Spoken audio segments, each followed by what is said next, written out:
Hello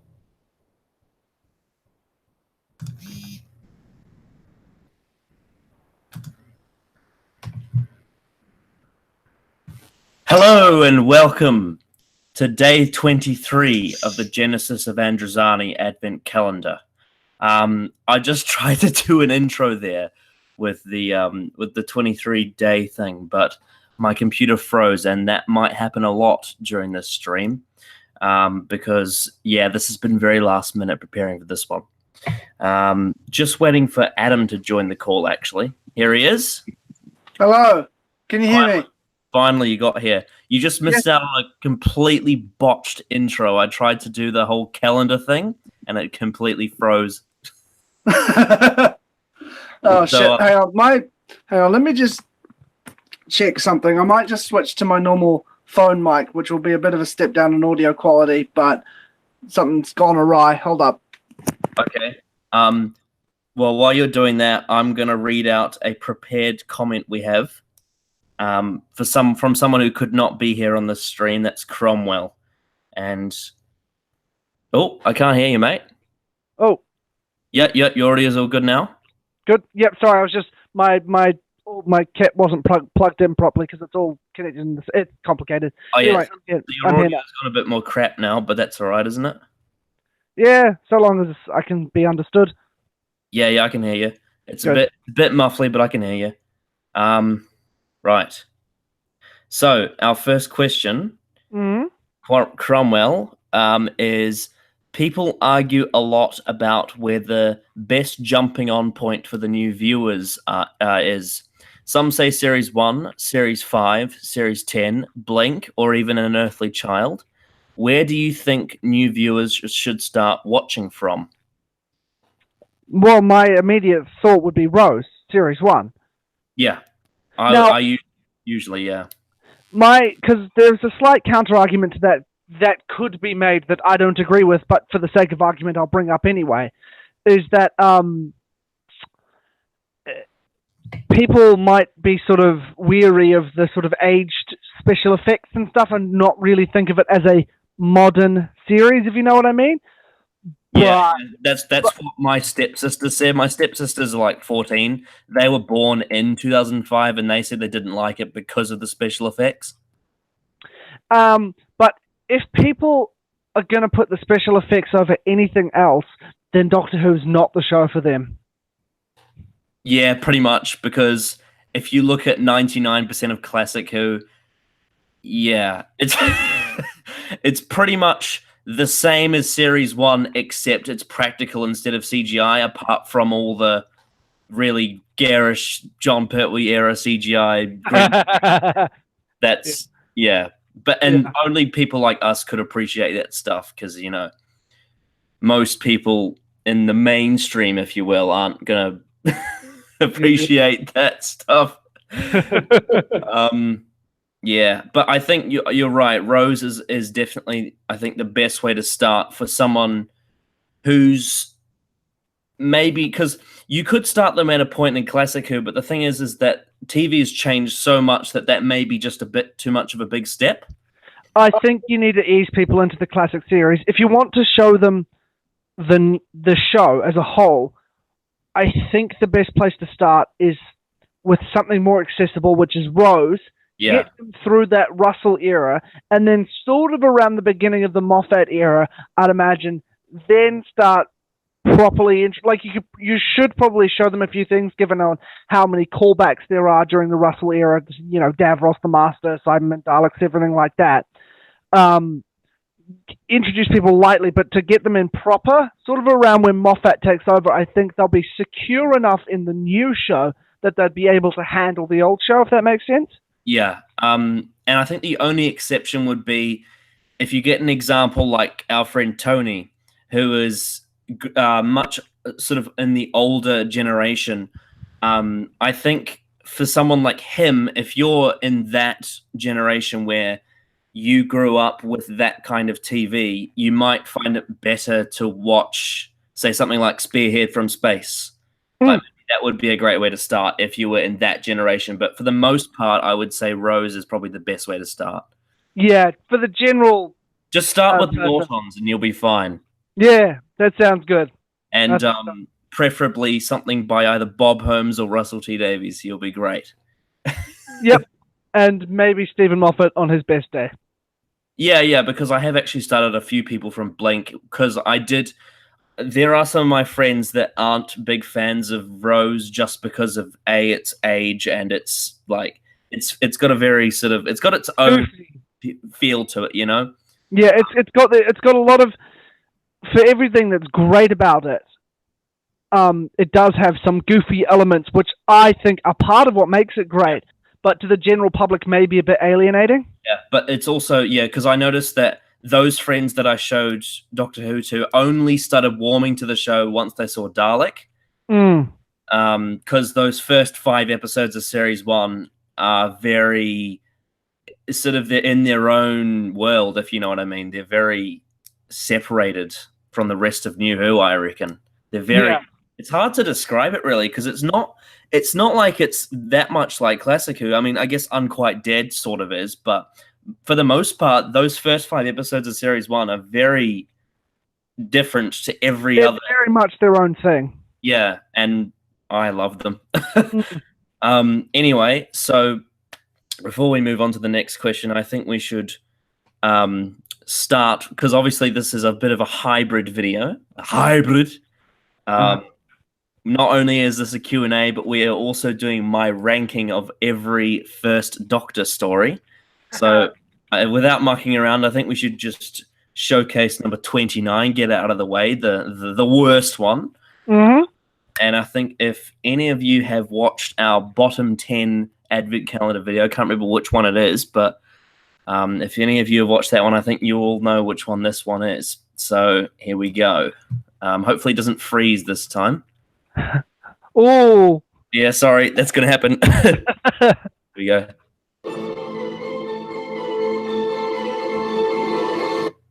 How did that go? It was pretty good. A little stuttery at the end as the picture of Hartnell with the knife to his throat came up, but it was pretty smooth on my end. All right. Yeah. So the number 29 spot is the Smugglers, obviously. I mean, there's not really anything I can say about it. Like, imagine... So those of you, I imagine most of the people that watching this video would have seen The Curse of the Black Spot, which is a pirate episode in its own right. So imagine... I totally thought you were going to say a pile of shit. Well, yeah, it is a pile of shit, but this one's worse. So imagine The Curse of the Black Spot, but there's no pirate ship. There's no magical lady. There's no Dr. Amy Rory. I guess there's the First Doctor, Ben and Polly, but they get absolutely fuck all to do. They walk onto a beachside where there's a bunch of pirates with knives, and that's it. Yeah. 4 episodes of nothing. When people often sort of criticize the classic series, specifically the Hartnell era, for being boring, this is kind of what they're thinking of. Yeah, and on top of that, it's a missing story, so you've got a choice of either telesnaps or they actually haven't done an animation for it, so you could watch the Who Reckons animation, which is mildly entertaining, but honestly, it's just, even with that, I tried to watch it, and it was impossible. I couldn't keep my eyes on it. It's a struggle. If you have ADD like I do, this is the worst possible episode to sit down and watch because it's just like watching paint dry. It's not even a competition. It's the worst First Doctor. Oh, By him, Doctor Who stories I've ever seen. So whilst I'm lining up the next one, I think we'll go on to the second question. Go for it. Right, let me just open this up. Okay. Is there anything that would make you give up on Doctor Who, or are you 100% committed? No. Nothing would really make me give up on it, per se. My enthusiasm for the show was hugely squandered by Hellbent. Yeah. I was, as I've said, immediately after watching the episode and thinking about it, it made me hate the show for a little while. Because I felt we'll get into it like proper reviews and stuff, and we've already gone into it a lot, so I won't dwell. But everything I love about the show was kind of stamped on, and it felt like, well, what's the point in getting invested in these longer term stories that they're attempting to tell if none of it's going to matter? Because I'm very big on strong endings, which is why I've never watched Lost, because everyone was telling me how great the show was up until it ended, and people would like, oh, no, terrible ending. So I was like, well, there's no point in getting invested. So for me, end goals are important, but with the constantly continuing nature of the show, I would never really give up on it, because even though one story may end in a terrible and abysmal and offensive way, like Hellbent, for me, there will still be this glimmer of hope, because moving forward, there'll be something else to go from there. And then hopefully that's better. I guess the counteract to that would be if Chibnall had a long run. What would happen? That would be a struggle. Because Chibnall may not, well, I mean, I guess the Saranga conundrum, but the Chibnall may not go as low as Hellbent in regards to breaking the show in half, but like his Doctor Who has become so hard to watch that it may just be easy to pull the plug, you know? Well, I think if it is to get cancelled during the Chibnall era, it would definitely be going out with a whimper. It's just so... That is a good point. If Chibnall had a long run, it would be a slog to sit through. Because a lot of Moffat's, and even Russell to a certain extent, a lot of their ideas were kind of repeated through their stories, but they found creative workarounds and different things and different ideas to make it interesting. But there's often sort of repeated themes and ideas throughout their and story beats throughout their narratives. Yeah. And if Chibnall was to start doing that with what little we got in Series 11 through Series 12, through Series 13, through Series 14, and I struggle to see it going beyond that if Chibnall kept running it, because it would just become so stale. Because Series 11 was pretty, but so stale. And if that continued, it would be rough to sit through. I don't think I'd ever give up on it, because I'm just so invested in it and would hope for the best. But boy, it would be hard. Yeah, I think the two main points I can get out of that is, number one, because we have a channel, it's kind of our job in a way. Not really our job, but it's sort of, I feel like no matter what happens, I kind of have to review every episode that comes out. Well, we also kind of had this... The other thing is, there is so much extended media, like the classic series, like Big Finish, like the books, like the comics.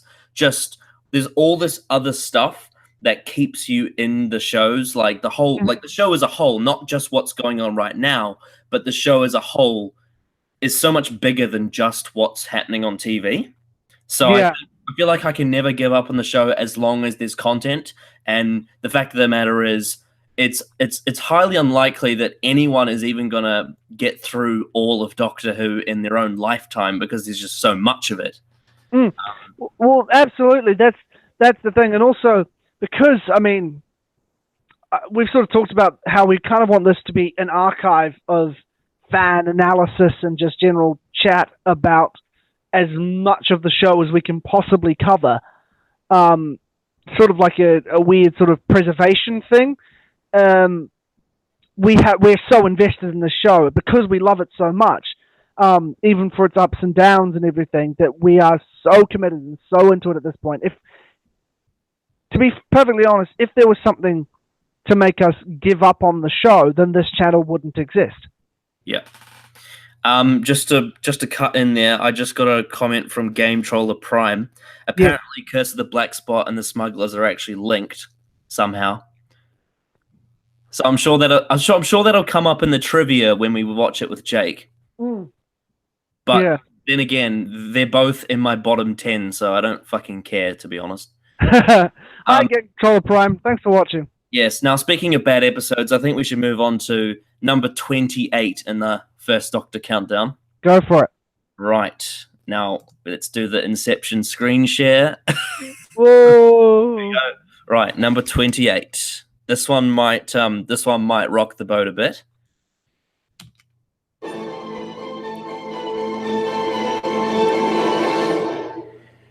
Yes, number 28 is the alleged comedy classic, The Mythmakers. Have you seen this story, Adam? Not recently. No, not recently. It is, oh, hang on. I'm just put that back down. It is a missing story. So it's not one that people come across necessarily, but from what I've heard, for the most part, people tend to really like this one. But the thing is with the Mythmakers, and I think we've discussed this before on the channel with Jake especially, is it's a comedy episode. That means that it's very subjective. There's nothing more subjective than comedy. Yeah, and the thing is with the Mythmakers, it's a comedy that I really don't enjoy. I think I find it about as funny as a root canal, and the jokes are about as dull as dishwater. You know that scene that you hate with Adam Mitchell in Dalek, where he's like talking to Rose in that room, and that one scene caused you to bump it down from 10 to 9.5. Yeah. So imagine that, but that's half the plot for 4 episodes. And yeah, basically that's what happens with Vicky and this guy. And they're trapped inside a prison cell, and like they're playing this weird banjo music, and it's like I just find it so cringeworthy. Like, and her whole story of how, like, because Vicky was a great companion, but the way she went out in the Mythmakers was just so weird, and it didn't make any sense. And I think it would have been much more impactful had she stayed on to the Daleks' master plan and she'd been the one that died in Katerina's place. I feel like that would have been a real heartbreaking in the show. Like, that would have actually added so much to that story, even though, I mean, we'll get to the Daleks' master plan later, but Vicky was such a great companion, and the fact that her end was squandered by in my opinion, such a crap story is just not very good. And then the other half of the story, the first Doctor half, where he's gone around, I think it's him and Stephen, they're going around talking to all these people, and basically what happens is Stephen gets in these sword fights with these guys, but basically they're not really sword fights. Like, they almost break the fourth wall in a way. Like, they're just fucking around. I can't describe it, but basically it's like when you get like a pantomime or a Hollywood movie, like a Marvel movie, or maybe not even that. It's not even Marvel, because Marvel actually, compared to this, takes themselves pretty seriously. You know, when you get those really, really cheesy, like, martial arts movies where in the middle of the fight they stop to say something? Yep. Or like even spoof movies do it as well. That is in this episode. And the rest of the comedy, it's all just base level stuff like, oh ho ho, it's funny because he's fat. Oh, it's funny because he's hairy. You know, like that stuff. It seems to me like, because at that era there was a whole bunch of a whole bunch of British television and radio comedians. So maybe at that time they were trying to tap into that kind of bawdy, larger-than-life style that a lot of these comedians had, and just failed miserably because it was incongruous with the First Doctor and that whole crew and that whole show at the time. Them attempting to do something which was just not within the realm of what they should have done. No, it's aged badly for me, and it's just... like, it's strange because I quite like the majority of the Hartnell comedies, but this one just doesn't work. It's just really, really bad. But, you know, that's subjective. It's an episode I can understand people liking, but for me, it's just... It kind of has the inverse problem of the Smugglers, where it's not boring, but everything that's happening on screen just makes me cringe. Yeah. But yeah, we'll move on from that one because we don't want to talk about bad stuff. No. No. Let's go to, I think it's Cromwell's last question, and then after that we can hopefully move on to anything that the other guys have asked. Cool. Or girls, hopefully, if they're listening too, because, you know, we need more of those. Yeah. Do you watch other Doctor Who reaction channels or Doctor Who channels in general? And did anyone or anything inspire you to create the channel? Well, I can list 3 off the top of my head that have been a big inspiration for this channel in particular. Mm-hmm. Who Addicts, Yes. Lord Slar, Yes. and Blindwave. Yes. Now, Who Addicts got me back into the show in 2017. Because I was just randomly going through YouTube and I just found their channel by accident. I hadn't watched Doctor Who since, I mean, I guess I watched Return of Doctor Mysterio a few months earlier, but I really wasn't tuned into the show. I didn't No. Yeah. My dad texted me saying that Series 10 was on and like in the next few weeks, and I was like, whatever. But then randomly I just came across some of their reviews and I was just like, what? Hang on a second.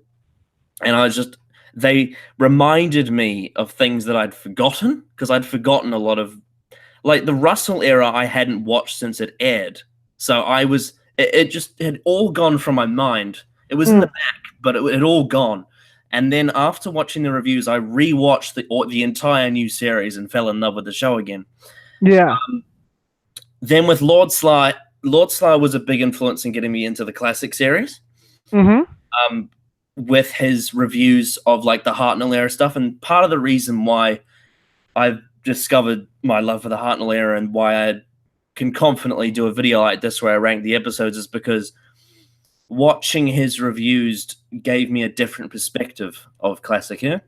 Yeah. That's what something I really like about Lord Slar is he'll often have quite differing opinions to a lot of people, and it's just really interesting hearing a sort of the other side of the argument. Yeah. I mean, like, at first I was a bit bewildered because he hates David Tennant's Doctor. So I was like, oh dear. And I was like clicking off very fast. But it was just, Lord Slar is this channel that I kept going back to, even though he upset me a lot of the time when I was first discovering his channel. But eventually I sort of managed to get past that and tried to listen out his opinions, and I got a better understanding of his opinions. So it almost was like a growing process for me as a fan, where I wasn't just thinking about my own thoughts. I actually got to see the side of things as well. And it's almost like there's a lot of time you see, like, there's people in the world who have very, very, very narrow-minded views on things, and they don't actually see the other side of the equation. And Lord Slar was a big part of me actually seeing what, balances fans' opinions. Yeah. But in regards to classic Who, especially the 60s, I actually ended up agreeing with him on a lot of stuff, which was great. And then the third one was obviously Blindwave. I don't particularly rate them as a Doctor Who channel because they're not really a Doctor Who channel. They're more of a TV channel. Yeah. I'm more of a fan of their Game of Thrones stuff because they're really good at that stuff, because they're really, like, they've read all the books, so they're real knowledgeable and all that stuff. But in regards to Doctor Who, just the way they format their videos inspired the reaction and reviews with Jake. The fact that they watch the episode and talk about it after, I thought that was a really good way to tackle sort of kill 2 birds with 1 stone, if you know what I mean. Well, it's how it turned. It's kind of the reason why the channel, instead of it just being a reaction, it became a podcast. Yeah. Yeah. And I mean, there are a couple of other channels that have had influence, but I think those are the 3 big ones for me. Were there any for you that?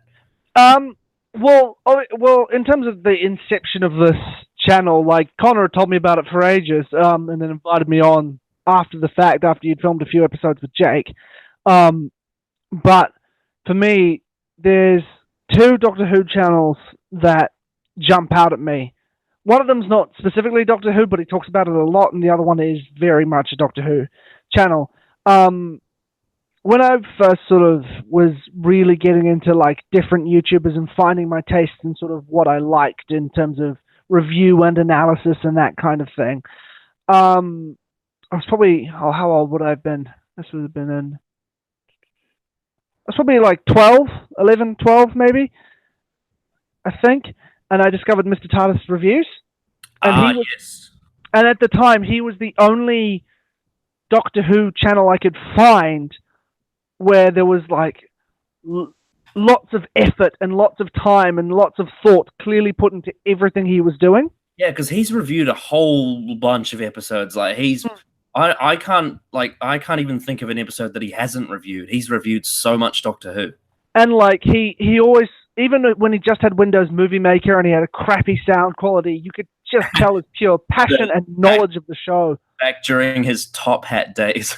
Well, his Trilby. Yeah. Yeah. Whenever someone mentions Mr. TARDIS reviews, I just think of the fact that he gave The Big Bang a 10 out of 10. It's in a. I mean, of course, I think this video that I'm about to mention is about 6 years old, so it's probably changed. But it was in the top 10 stories of all time, including classic. Yeah, I mean, I can understand it. It's a very fun story. I just don't think it. I just don't see it. But yeah, But yes, yeah, I agree. But Mr. TARDIS reviews, even though he was a lot more cynical towards Doctor Who than I was at the time, I just loved hearing someone speak so long and just so in detail about Doctor Who. Because my favorite channels, like my favorite YouTube channel of all, is called Red Letter Media. Oh, yeah. I've heard of them. I fucking love them. Not only are they one of the funniest, most unapologetic people on the internet, not for the faint of heart, but they're also just the way they go into so much depth about everything they're talking about. Yeah. And that's something that when I'm on this, even though we don't kind of have the kind of silly side as much as they do. Sort of do, but it's more off the cuff. Yeah, we don't have sort of pre-planned scripts or anything like that, unlike they do sometimes. We don't have like framing devices for our reviews. No, I think it's because we've sort of got a more down under approach to it. Absolutely. But they're guys I sort of keep in the back of my mind when thinking about longer form reviews in terms of how do I keep this engaging when I'm just rambling on and going on for an hour and a half about something. You know, just they're ones that sort of are a big influence on the way I present myself on this channel. And if you don't watch Red Letter Media, go do it. They're amazing. But back onto the Doctor Who channels, Mr. TARDIS definitely, because he was the one who was just like, I love hearing someone talk so much about Doctor Who. He was the only channel I could find where there was so much to be said, and he was saying so much. The other videos I could find were just people playing with toys, which was, you know, it was early days of YouTube. There's nothing wrong with that, but like I wanted to hear about the show. If there's something that definitely influenced me in regards to how I do reviews, even though it's not Doctor Who related, just listening to a lot of pro wrestling podcasts, because those go into so much detail. Because obviously, for those of you who don't know, pro wrestling shows can often expand from 3, 4, 5, 6, 7 hours. So you've got so much stuff to talk about that you have to learn how to speak in long form. Yes. And listening to a lot of those actually helped inspire being able to talk about something in detail for long periods of time and keep it interesting, if you know what I mean. Absolutely. No, absolutely. I agree, because I listen to a few podcasts because I've kind of I watch pro wrestling here and there, specifically NXT, because I think NXT is just brilliant. But I listen to a podcast called Stephen Larson's Going in Raw, even though I don't watch the show that they're talking about, just because they go so in detail about what's going on, just because I like hearing what they have to say regardless of what they're talking about. I also think it's because when you get a group of people that are passionate about something, it doesn't even matter what they're talking about sometimes. Exactly, yeah. Hear them talk about it. And yeah, anyway, that's a bit off topic. Sorry, I just had one other Doctor Who channel that I was supposed to bring up is Stu Bagfull. Oh yeah, yeah. I think if we're talking about like New Who, getting me back into New Who would be Whovians, and then with Classic Who it was Lord Slar, and then Big Finish, Stu Bagfull. That's the one. He is like the YouTube champion of Big Finish. His reviews couldn't be more different from ours. But he is just wonderful and sardonic. Well, didn't he say his least favorite era of the show was the RTD era? Yep, I'm pretty sure he said that. And like most of his favorite stuff wasn't even on screen. Yeah, no, he also said that he's kind of glad Paul McGann wasn't in the 50th because he knows he would have upstaged David Tennant and Matt Smith. Yeah, well, that's Stu Bagfull. I mean, his drawings are priceless. Oh, yeah, he's great. Go check out Stu Bagfull if you haven't already. He's wonderful. Anyway, a bit of Inception time. Whoa. Right, I believe it's number 27. I think so, yeah. No, yes, 27. Sorry, yes. It's a bit pixelated. Yeah, number 27 is The Savages. The Savages, like the Smugglers and the Mythmakers, is also a missing story. From what I've heard, this one actually works quite well as a novelization. Okay. I've heard some people really like this one as a novelization, but unfortunately, as it stands, it's not as bad as the Smugglers, but because it actually does kind of have a concept to it that could be made into something interesting. It's sort of two alien races. It's interesting because it's on a planet, and the way it's set feels like a historical, but it's not historical. It's right. It's actually two alien races at war, but it's in like a setting that looks historical. So it's weird because it's almost like a Doctor Who episode that you see from another era, but it's got like a Hartnell era painting over it. Yeah. And it's got really nice atmosphere. The audio for it is really crisp, but the story itself, similar to the Smugglers, is just really slow, and it doesn't do much. And similar to the Mythmakers, even though it's not as annoying, it's a bit of a flat ending for Stephen, because Stephen had been going through so much through his arc, especially when you get to episodes like The Massacre, where he actually walked out of the First Doctor in this shocking scene. It was incredible. Of course, he comes back because of fucking Dodo, but and then you get his ending in The Savages, which is it's the ultimate example of we need to get rid of Peter Purvis because his contract is up, so we'll just stick him in this story and have him leave. Yeah. It was just kind of it's the filler of season 3, to be honest. It's the 42 of season 3. Yeah, it's very much like 42, except at least 42 you can watch. Well, because it's only 42 minutes. Correct. Whereas this is 4 parts, and it feels like 10 parts. Although not the 10 parts you're thinking of, but the like a bad 10 parts. Yeah, a slog. Yeah, I mean, I put it above the Smugglers simply because it doesn't annoy me, but it's just I have very flat feelings on this episode, and that's downgraded by how much it could have done but doesn't. And also, I don't enjoy Dodo as a character. Any episode she's in, she's just annoying. Fair enough. Except for one, I think. She was your number 10 on your worst companions list, wasn't she? You mean she was in the bottom 5, you mean? Oh, really? Yeah, because it was 5 great and 5 garbage. Oh, that's right. Yes, that's right. She was I don't remember our own bloody videos. Yeah, Dodo is just the worst. Yeah. And we'll get back to stop screen. Yeah, here we go. Yeah, The Savages. I mean, I'd be interested to rewatch it if it gets animated, but honestly, it's just like it's such a forgettable story, and you know, it's kind of like an anti-Leisure Hive. Let's put it that way. They both have interesting concepts, but instead of because the Leisure Hive is problematic because it goes too far, Whereas I feel like this one's problematic because it doesn't really do anything at all. Right. Yeah. Gotcha. It's. I think if they found the visuals, I might like it a bit more. But as it stands, it's in that sort of. How do I describe it? It's not good. I mean, I don't want to spoil it, but the thing is that it's unlikely we're going to do a review for it soon. But like as it stands, I'd probably give it like a 3.5 out of 10 or something. Gotcha. Like, really below average. It's really, really dull, plodding Doctor Who, really.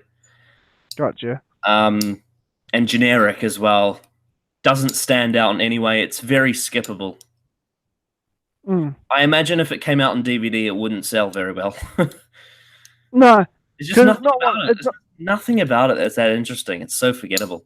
Well, that's the thing. It's kind of one of these ones, because you hear about a lot of missing stories where people are like, oh, I wish that was restored, or I wish this was restored. This is one you very rarely get mentioned. The only kind of time it gets mentioned as restoration is for the sake of completionists.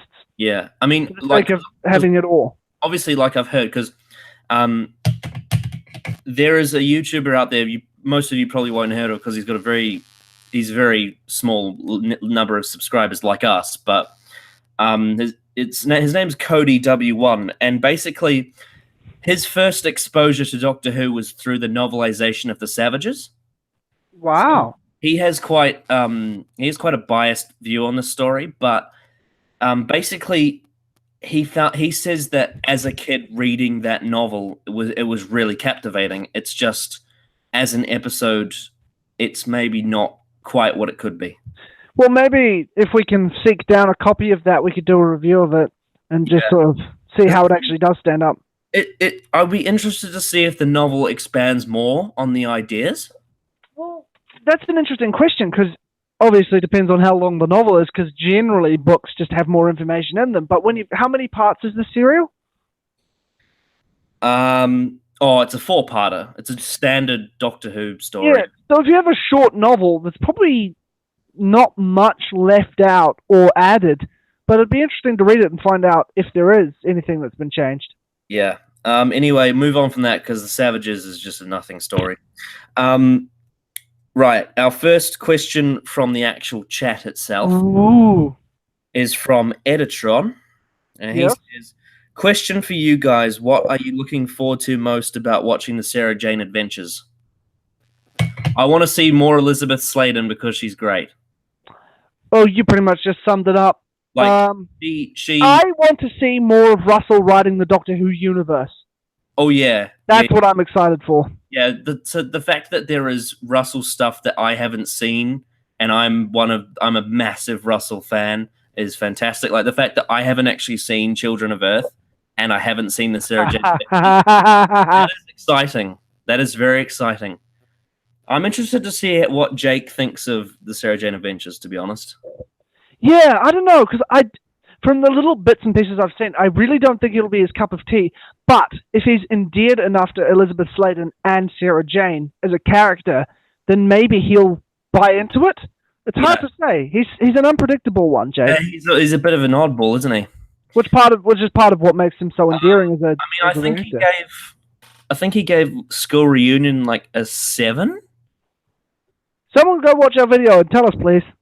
Yeah, I'm pretty sure he gave it a 6, because I think it was like he gave it a 7, you gave it a 7.5, and I gave it a 9.5 because I love it.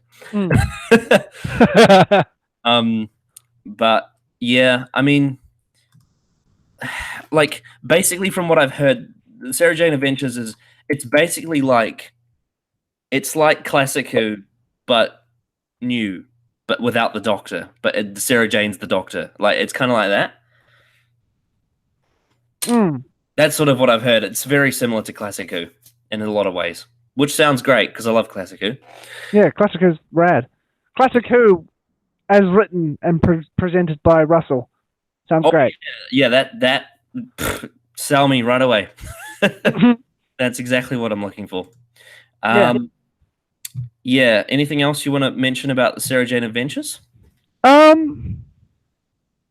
Yeah, I'm just interested to see what some of the villains seem really interesting. Like because obviously I think the Slovene are sort of like the big bad of Sarah Jane Adventures.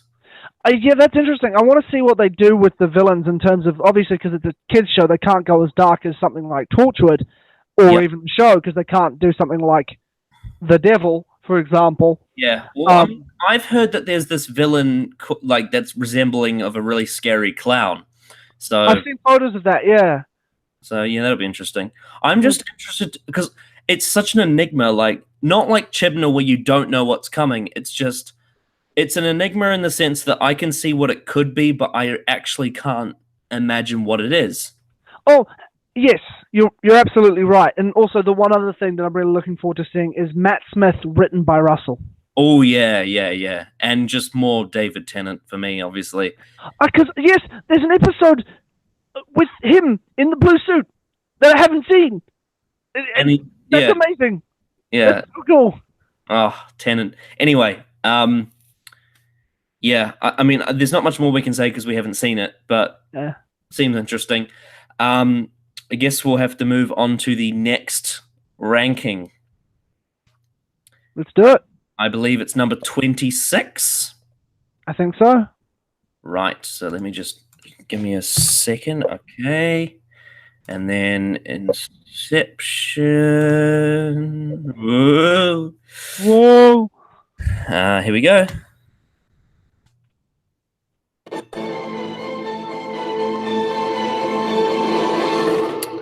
The Ark. The Ark.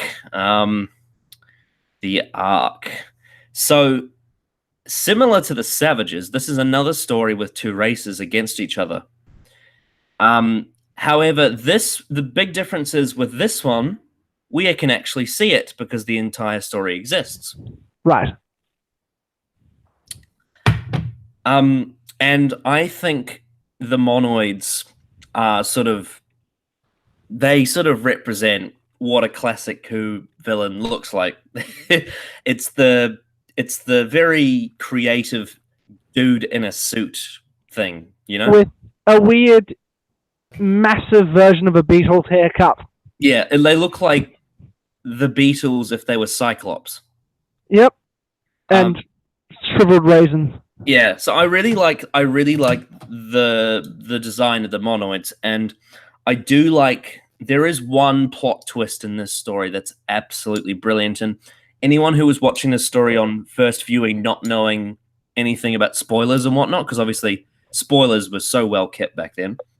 But basically, this is a 4-part story, but basically there is a story that happens in the first 2 episodes, and where the monoids are the sort of servants, not really slaves, but servants of the humanoid characters, almost like the Ood in a way. And then they resolve the plot. I can't even really remember it that well, but I'll get onto that. They solve that part of the plot, and then the Doctor and whatnot, Dodo and Steven, I think it is. Yeah, there's fucking Dodo. They try to go off in the TARDIS, and they immediately come back to the exact same place, but it's like a certain number of years in the future. I think it's a few hundred or 1,000. And they look up, and there's this statue of a monoid standing there. And like all these years later, now the monoids are the masters and the humanoids are the slaves. That's cool. That's like a really cool plot twist. Unfortunately, that's the only compliment I can give this story, because the rest of it, shit.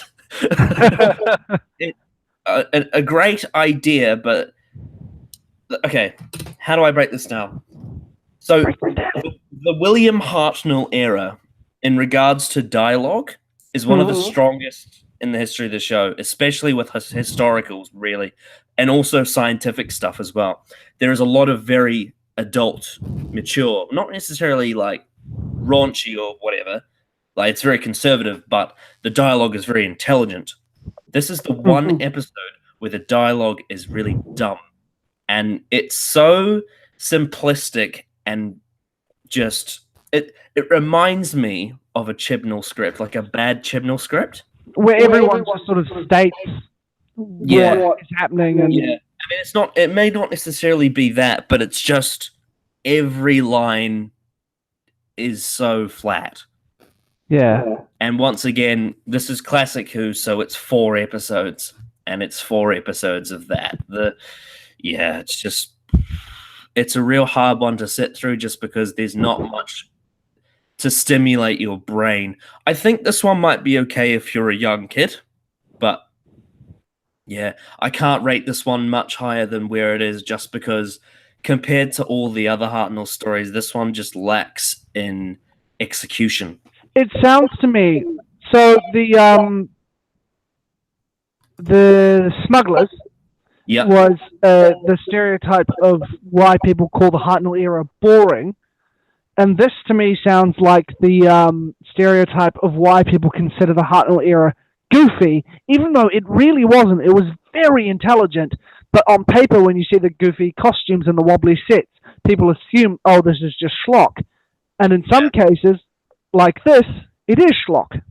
Yeah, especially because this comes after pretty much the darkest period in the entire show, with the Daleks' master plan and the massacre being some of the just most horrific storytelling we've ever had, and then we get something like this, which is like back to square one. Yeah.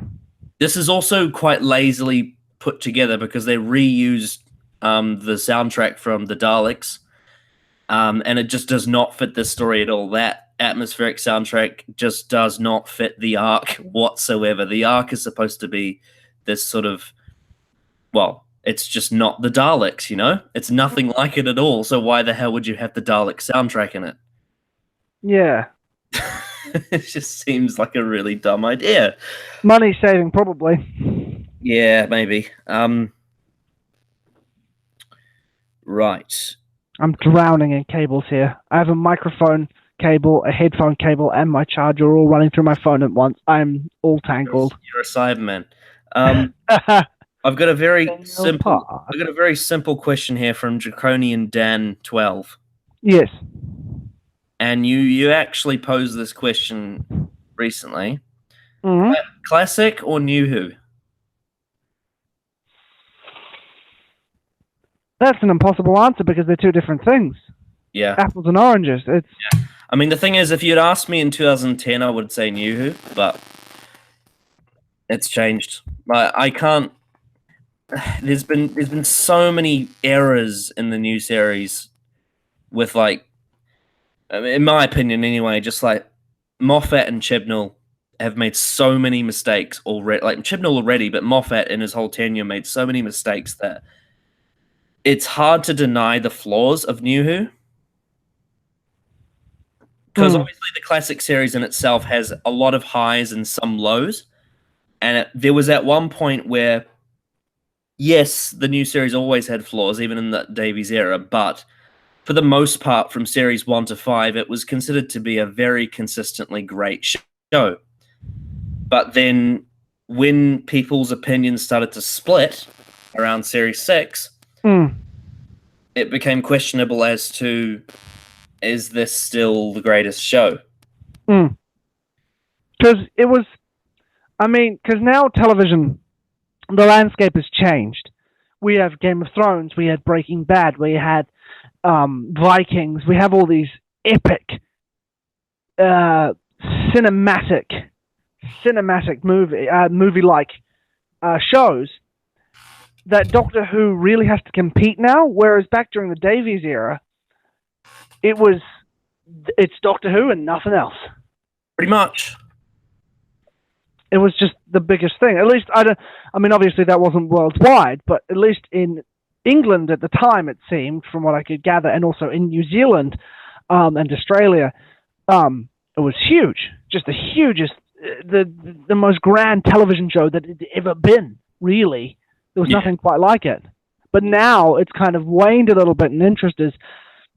The only people who watch it are Whovians, not just casual people who watch it because it is. There was interest. There's always interest when there's like a new Doctor, a new showrunner, or new companion, but really, it's really struggled to strike that perfect ace since pretty much Series 5, to be honest. Like, because even though we loved Series 10, in regards to the general public, it was still just as mixed as everything that had come before it. Oh, absolutely. And the last time that the show truly felt like everyone in the world was on board was the specials, to be honest. Absolutely. Because obviously there are people that didn't like the Davies era, but when it was on, it felt, because it was the only thing available, it seemed like everyone was on board. Whereas when you got two different eras, Russell and Moffat, people's opinions started to split because there was alternatives, like you could like one or the other. It became almost like a political debate. Yeah, it did. It's crazy. Yeah, it's and also comparing classic Who to new Who. Oh yeah, you can't. That one's like a political debate too in its own right. Well, it is. Yeah, it's this hard to describe thing because everything is so different between the two shows. I mean, if you could see in my rambly, terrible video that I did because I was completely out of it discussing old and new Who, there are vague similarities, but even then, they are so different. Yeah. That it's just hard to compare. So saying old or new Who is like someone will ask me, like, compare Pyramids of Mars to Journey's End. Like, they are so different in every way. I mean, you could come up with a definitive answer, and the answer would probably be Pyramids of Mars because it's better. But then again, they are so different. And one person who loves Journey's End might dislike Pyramids of Mars, and vice versa.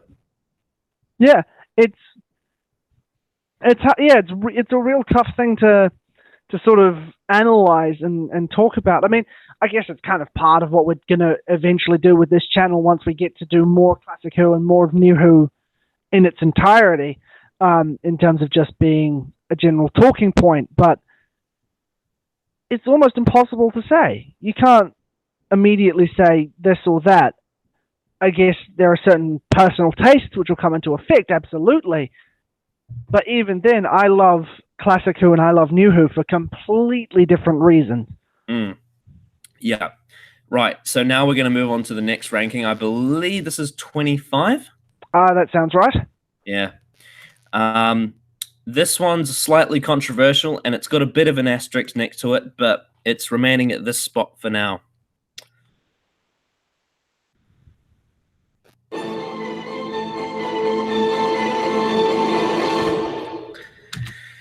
Did you see that one? No, I didn't. It's still your face. Oh, shit. Hang on. Oh, dear. Oh, no. I've botched it slightly. Hang on. I'll have to redo it again. Share. No. There we go. All right. Here we go. Ooh. Now, I guess the most controversial thing to address here is the fact that The Reign of Terror is William Hartnell's favorite story he ever worked on. Right. So putting it at number 25 is a bit of sacrilege and travesty and just downright disrespect on my behalf to the man himself. I do need to rewatch this one, but basically, to compare to the other historicals, apart from the Smugglers, because that one's way worse than this.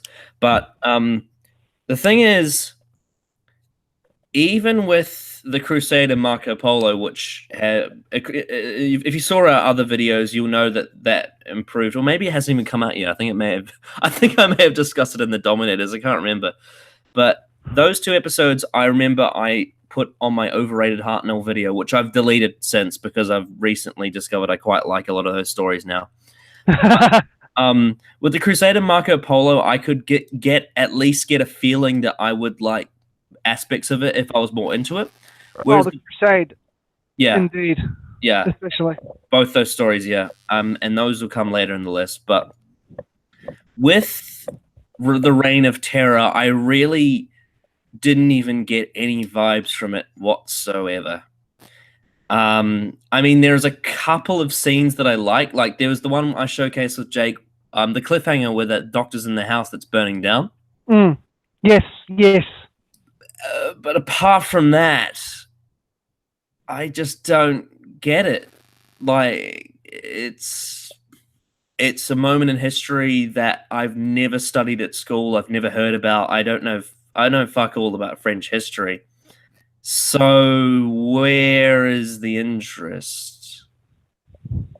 You know, like I can't exactly pinpoint the problem. It's just I get nothing out of this episode because I don't know anything about the French Revolution.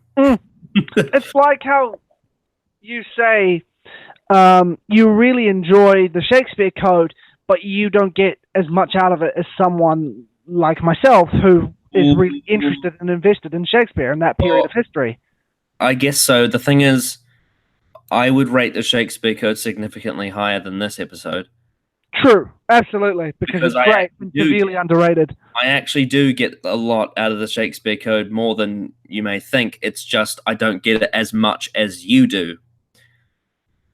Right, gotcha. Does that make sense? Yeah, yeah. But for example, I wouldn't say I like it more than something like Tooth and Claw or The Unquite Dead, because those episodes just do more for me. Even though I do actually quite like this Shakespeare Code anyway. But like the other historicals from the Russell era, like Tooth and Claw, Unquite Dead, and Fires of Pompeii, just appeal to me more. And that may just be because they are more sort of. I mean, it's hard because they're not exactly the same. It's just Shakespeare Code. There's a lot of Shakespeare stuff in it, you know, like Shakespeare fan wank, if you will. It's like the kind of stuff that you see in multi-Doctor specials, except it's not about the Doctor, it's about Shakespeare. And because I know fuck all about Shakespeare, I just don't have any. There's nothing in that for me. It's just like, that happened. But on the flip side, The Reign of Terror is a mediocre story set in a period of history which you don't know much about nor have much interest in, so it even lessens your score then. Pretty much. Yeah. Yeah. I can't really say much more than that. I'm sure I'll have to rewatch it at some point because I'm sure it's better than what I'm letting on, but as it stands, there was just nothing about it that really interested me that much.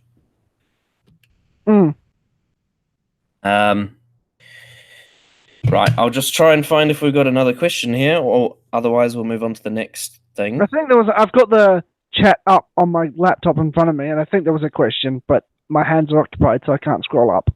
Oh, so our our favorite subscriber, Precare Syed, or however you say his name, admittedly was a bit more reserved with this question than I expected. He said he wants I think he says the intros, but what he means is the pre-title sequences. The cold opens. Cold opens. He wants those back. I agree. They make if you want a perfect example, Tooth and Claw. I was just thinking that same thing. Or just any of the episodes where you set up the mystery or set up the button of the episode. It's just in terms of writing story structure, you just have that hook that it's the elevator pitch. That 30-second cold open is the elevator pitch to get you hyped for the rest of the story. And without it there, you've got to start from ground zero and continue through. Cold opens are way more important than people give them credit for. Yeah, you didn't need them in Classic Who because Classic Who had serialized television. So like the first part was the cold open. That was the cold open. But because New Who was faster, you need that cold open. Well, I think it was. What about you? Isn't there that one in Unicorn and the Wasp? That's really funny. It's you. What? That's impossible. No. Yeah. I hope that Chibnall does bring them back, especially because, well, I mean, I bloody hope he does this, but they are essential for two-parters because if someone has missed the previous week, they need to see what happened the previous week going into the title sequence. Otherwise, they're going to be lost. But then, Chibnall might not bring back two-parters and might not need it. So, yeah. But like Russell T Davies especially, I think, utilize those cold openers to full extent because quite often they would actually have quite a large impact on the story. I mean, you look at Army of Ghosts. Rose Tyler literally says to your face that she's gonna die in the cold open of that story. Like, she's lying, but yes.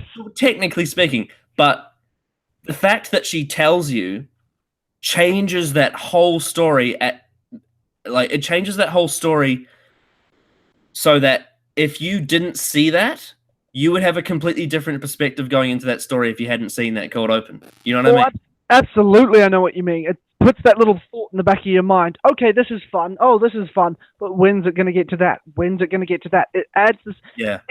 It's Alfred Hitchcock's old explanation of creating tension, yeah. where you could have a scene where people are talking in a cafe and then suddenly a bomb explodes. Now, you'll give the audience a fright and their heart will jump into their throat, but that is nothing compared to the slow winding tension of showing the person with the bomb first, planting the bomb in the cafe, and then we meet our characters walking into the cafe knowing that that bomb is going to go off. Yeah. It's all about building that tension. It is that elevator pitch. It is cold opens in terms of story structure are so important. Yeah. I agree. They should bring them back. That's why you see them in movies all the time. Yeah. I mean, I went and saw... and Doctor Who stories, even in the classic era, are kind of like movies in their own right. The long ones, anyway. Absolutely. And I don't know. It felt like that was one of the things that Series 11 was kind of missing, was that, Like, what if, I'm trying to think of an episode, what if, I feel like the Witchfinders needed a cold open, because that just sort of jumped into the story randomly, didn't it? You know what would have been cool? Is if they had a woman being drowned for being a witch as the cold open. Yeah. That would immediately set that gothic tone of, oh shit, states are real, people are dying. The fact that the woman's being drowned and no one can save her, that would be really, oof. Yeah. So, that was a good question. Now we're going to move on to the next ranking.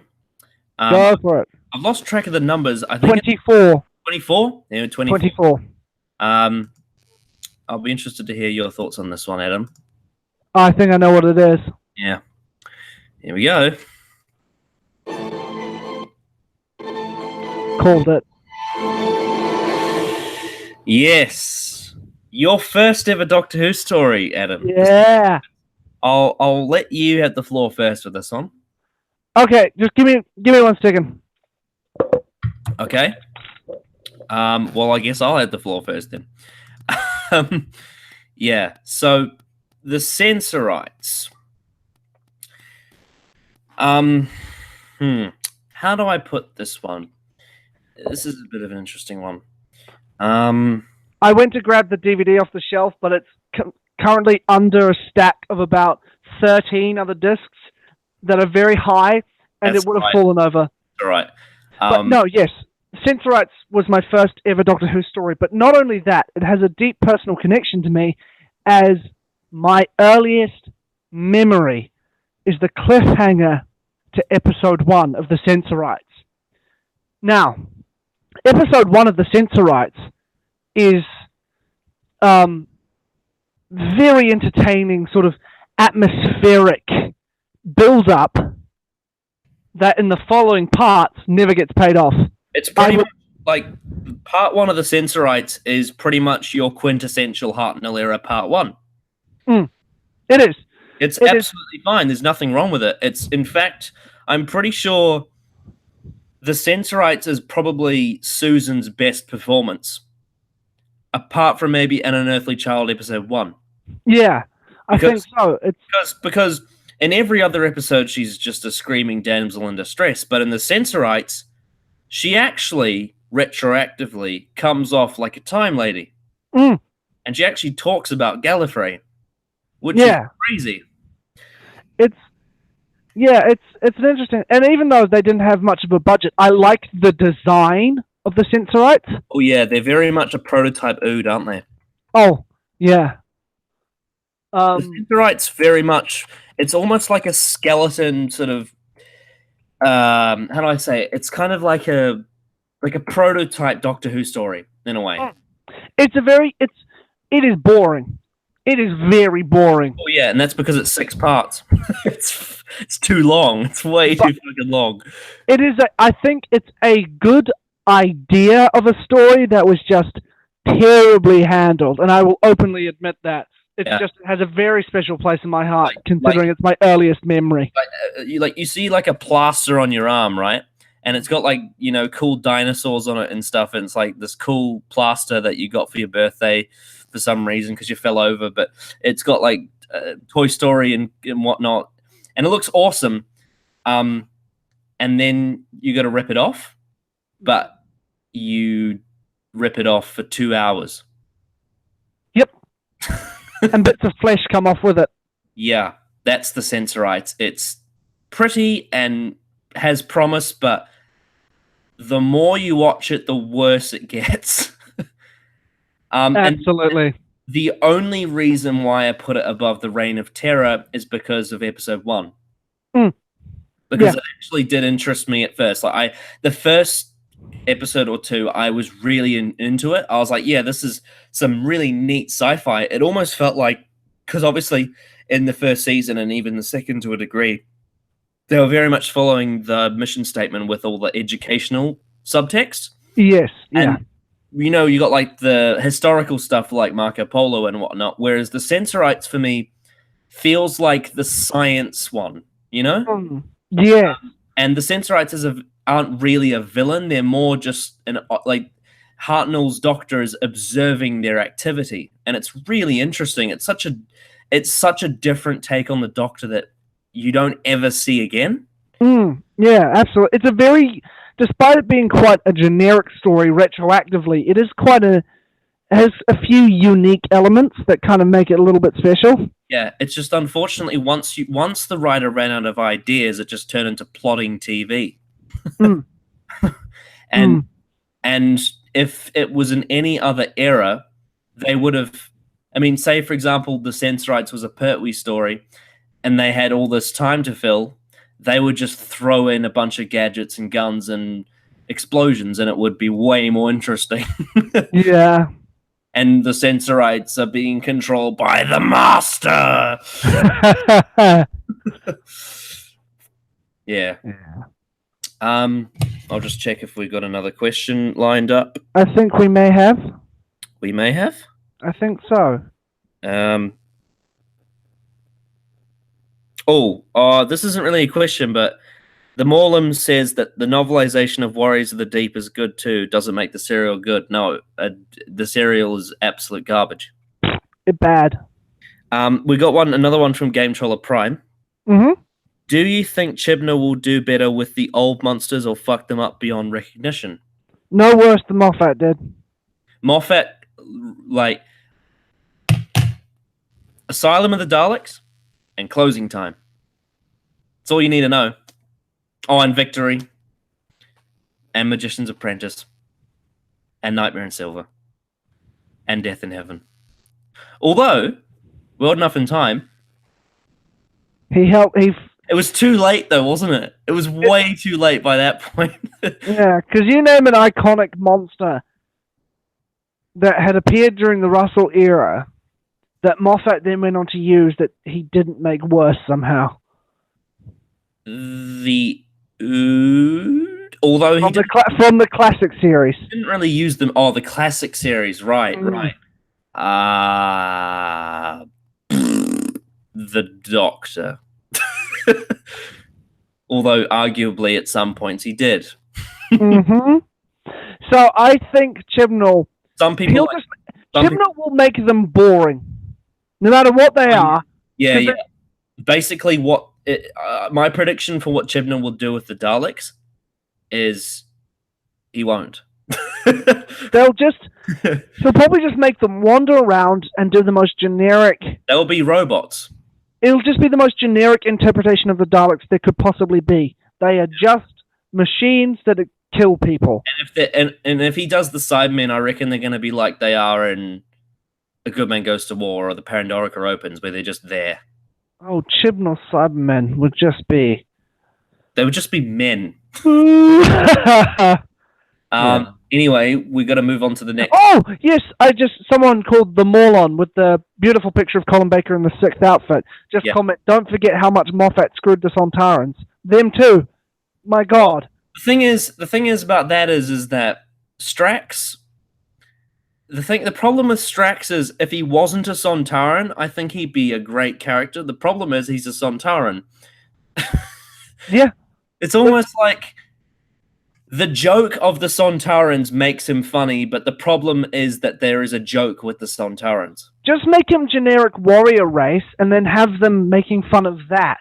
But the fact that it was a pre-established and reasonably well-respected villain within the Doctor Who canon that they went after, it just feels like it was cheapening them for any later story where they could try and make them a potential threat. They've got to work even harder now to make them that. The thing is, like, when Bob Holmes came up with the Sontarans, he brought them into that sort of A2 or sort of B+ level of Doctor Who villains, even A- to a degree. Like, when you look at stories like the Time Warrior, that really sort of presents to you, this is the beginning of one of the greatest Doctor Who villains, at that point. But then when you get to Strax, that he's just like, the Sontarans are just like any other Doctor Who monster. And the thing is, you can make fun of them because they are inherently a little bit goofy, but still treat them like a threat, like the Sontaran stratagem in the Poison Sky. Like, I think, because that one is quite comedic, but it does at least make them threatening. Like General Stahl, they often make reference to the height and the baked potato thing. But the Sontaran strategy in the Poison Sky does the same thing that Army of Ghosts and Doomsday does with the Daleks and the Cybermen, is it makes them really funny, but they're also very threatening at the same time. So you get a good mix of the sort of blockbuster comedy elements as well as the villains still feeling like they could kill you if they wanted to. Also, I'm so sorry, I keep butchering your name, but the guy, the one. Yeah. He's written, they are not machines, they are those ugly organisms. The machine part is just a shell. We do know this, but what we're trying to say about Chibnall is that he would make them like machines where any of that nuance is gone. Yeah, and their entire character would be machine as well. Yeah. We know that they're not machines, but Chibnall wouldn't necessarily find that based on what he's written all the previous stories like. Yeah, anyway. We'll move on to number 23. Go for it. All right. Oh, shit. It's 1:15 in the morning. I gotta go soon.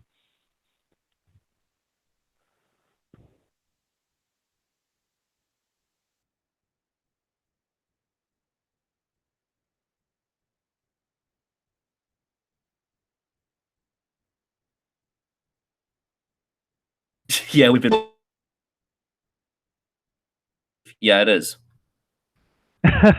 You there? I think you're... Yep, I think we just lost connection briefly, but you froze and then you're back. You're back. Did you see what it was? No. Oh, it was Galaxy 4. Okay. Gotcha. Yeah, I hope the sub saw that, because... I mean, it did lag. I know, I'm pretty sure it was just my gormless face looking at the screen. Yeah, hang on. I'll just screen share it again so you can see the... Yep. The picture. So have you seen Galaxy 4? What happens in it? Well, it's a bit of a peculiar one because in almost every case where there's a missing episode, you either have something that's missing or something that's there, like an episode that fills in a gap. The funny thing about Galaxy 4 is it has half an episode that exists. Oh!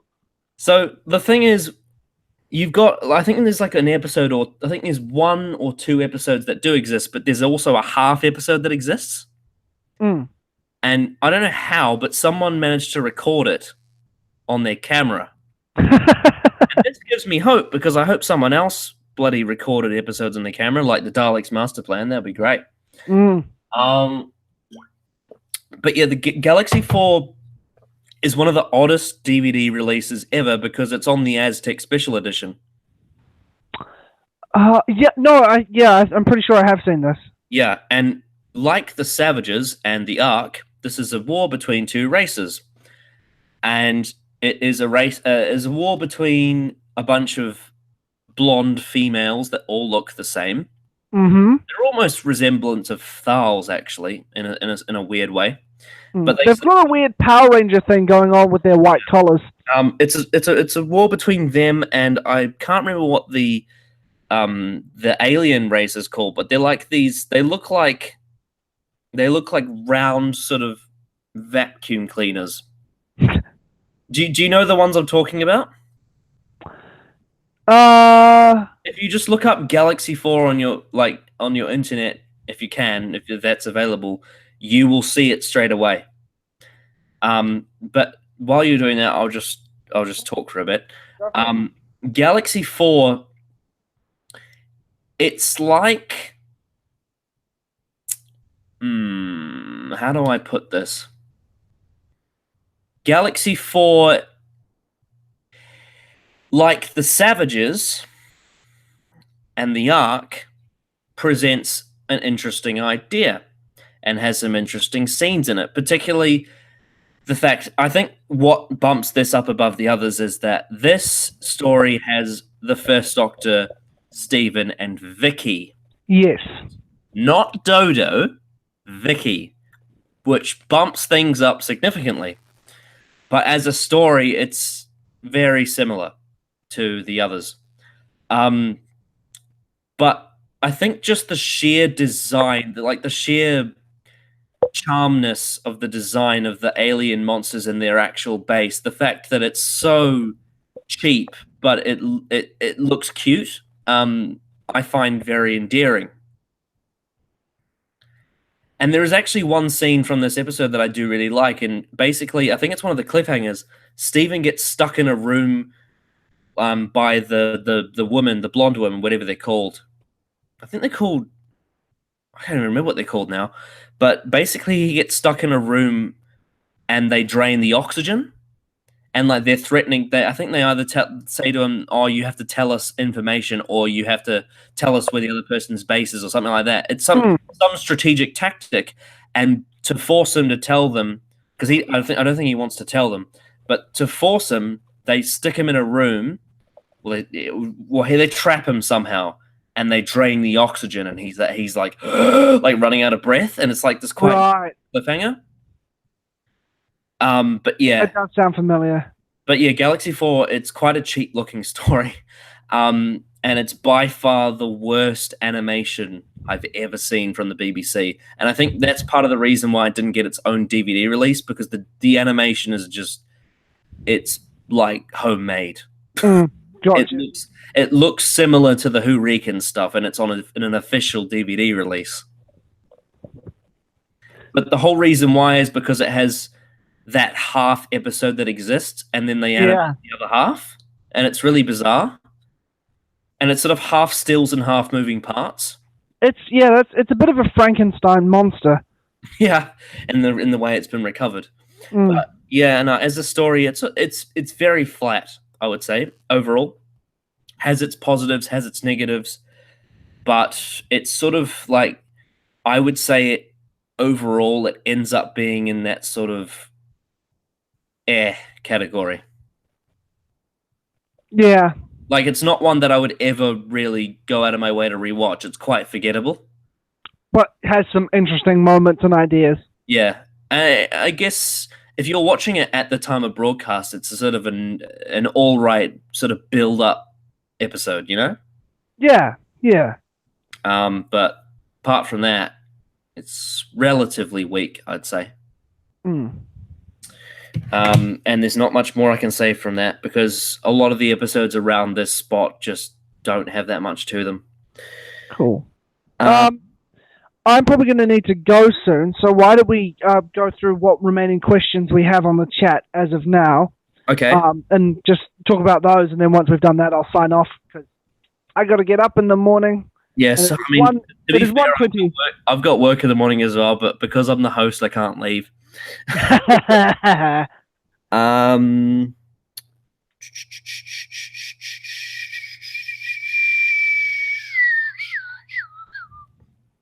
isn't this the one with the security kitchen? That's the one redeeming feature of this story because that's hilarious. I don't know which one they're talking about.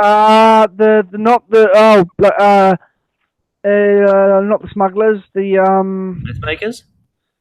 The Savages? yes, the Mythmakers, I think. Oh, yeah.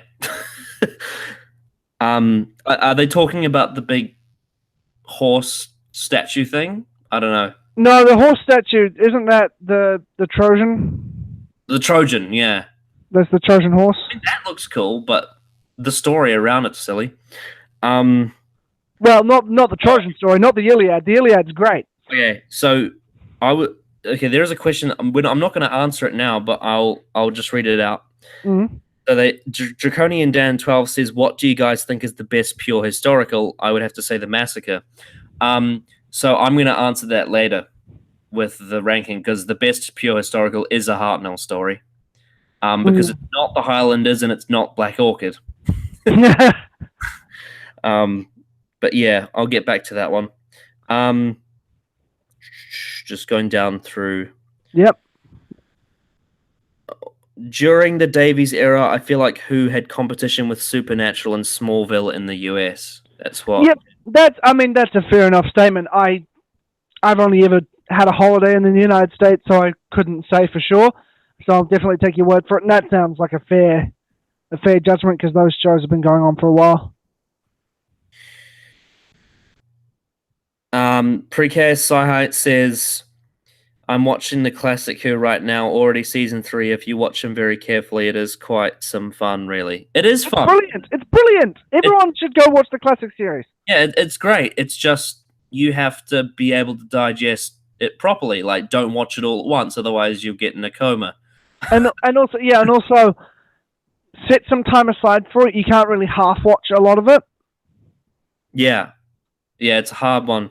It's not digestible television, but it's great. It's great storytelling. Oh, they were referring to the Ark. Paul Mick. Oh, Albany, yeah. Okay, Albany.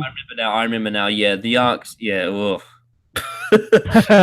It's really dumb. It's just a really dumb story. I always thought the animated episodes on the DVD were a bit dodgy. I feel bad saying that as obviously a lot of work went into it, but some choices made, like the weird close-ups, were jarring. It all depends on which one you're talking about because I find the Cybermen ones to be really good. Like the Moon Base, the 10th Planet, and the Invasion especially look incredible on animation. But then you get stuff like the Reign of Terror and what's another one that I wasn't? I mean, the Power of the Daleks is even one that's a bit shoddy. The Daleks one is really rushed, and I think it's because I think they only had 2 or 3 months to do 6 episodes. I saw that on the big screen, and it was an amazing experience. But boy, did the lack of time and budget show. Yeah, it was poor. Like it takes away from the story because that story is incredible, but the animation is so flat that I would recommend like the way basically the animation downgrades Power of the Daleks the same way that Chibnall downgrades his series episodes. You know what I mean? The only exception to that is the writing of Power of the Daleks is so good that I think you can kind of push through the animation a little bit.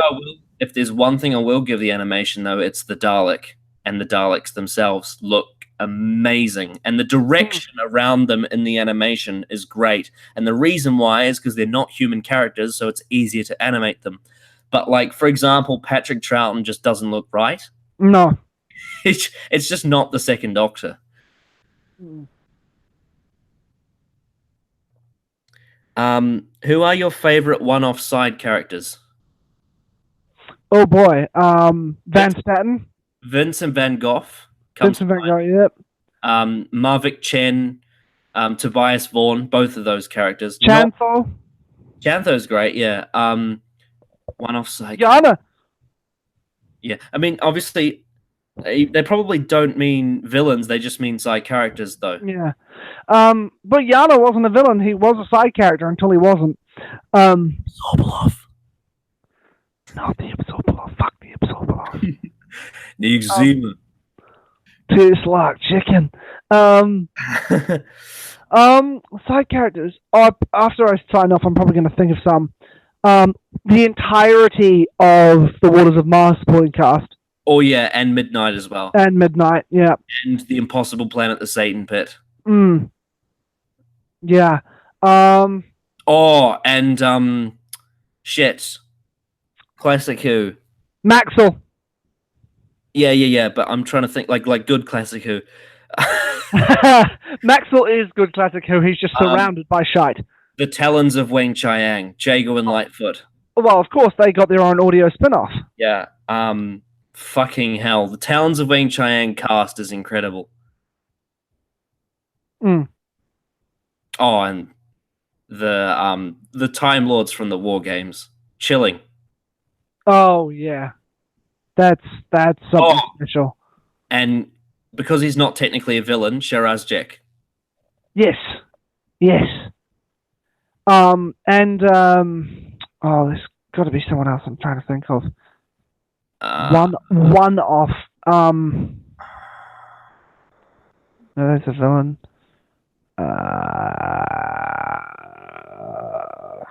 Side characters. So, you know the woman who played Queen Victoria in Tooth and Claw? Yes. She plays a character in The Faceless Ones, who's like only a companion for one episode. Not one episode, but one story. So basically what happens is Ben and Polly get captured, and then that actress plays a character in that story, and then she leaves at the end, and then after that they see Victoria and Evil of the Daleks. Yes. And that reminds me, even though she's technically a companion, I would say Sarah Kingdom and also Brett Vian, because obviously it's Nicholas Courtney. Daleks Master Plan created two new characters that both died in that story. William Shakespeare. Oh, yes. He's great. Oh, and Jake would say Mr. Sneed. And Charles Dickens. Yeah. And Linda. Oh! King James. Yeah, of course, King James. Best thing about Series 11. What about the frog? Two best things about Series 11. What about Rosa? Three best things about Series 11. What about Graham when he's good? The five best things about Series 11. The Sega Nakanola in the historicals. The six best things about Series 11. This is part of the reason why I don't rank it last. Because there are things I can cherry pick. But for me, the package is a whole. We've discussed this on the video. It's boring. What is your favorite cliffhanger? The Stolen Earth. I'm going to have to... Stolen Earth is really good. The best one is the 10th Planet, Episode 4, but it's not my favorite one. My favorite one's the Stolen Earth. Last of the Time Lords with the Titanic. That's pretty dope. That's pretty dope. But then again, Utopia. Utopia, and then also Midnight. Oh, sorry, not Midnight. Turn Left. Yeah, the end of Turn Left is amazing. For nostalgic reasons, I have to say Bad Wolf. Oh, and actually, even though that's the story necessarily I don't like as much as I used to, the Pandorica Opens cliffhanger is pretty neat. Oh, it's awesome, yeah. With all the worlds going away, even though that's exactly what happened in Series 4.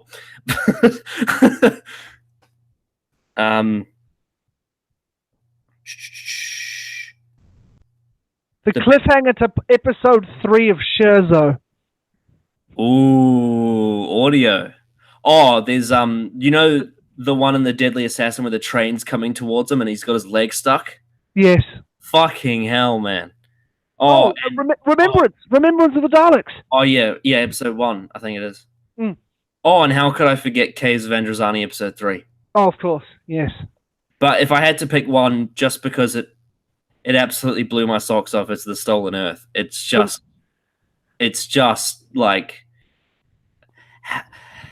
what's going to happen? Like, the entire world was talking. Yeah. That is fair. but I'm just going to have to put Turn Left slightly above it because I remember just... They're literally 1 week apart. Yeah, I know. But the giddy excitement I felt was just slightly more with Turn Left than it was with The Stolen Earth.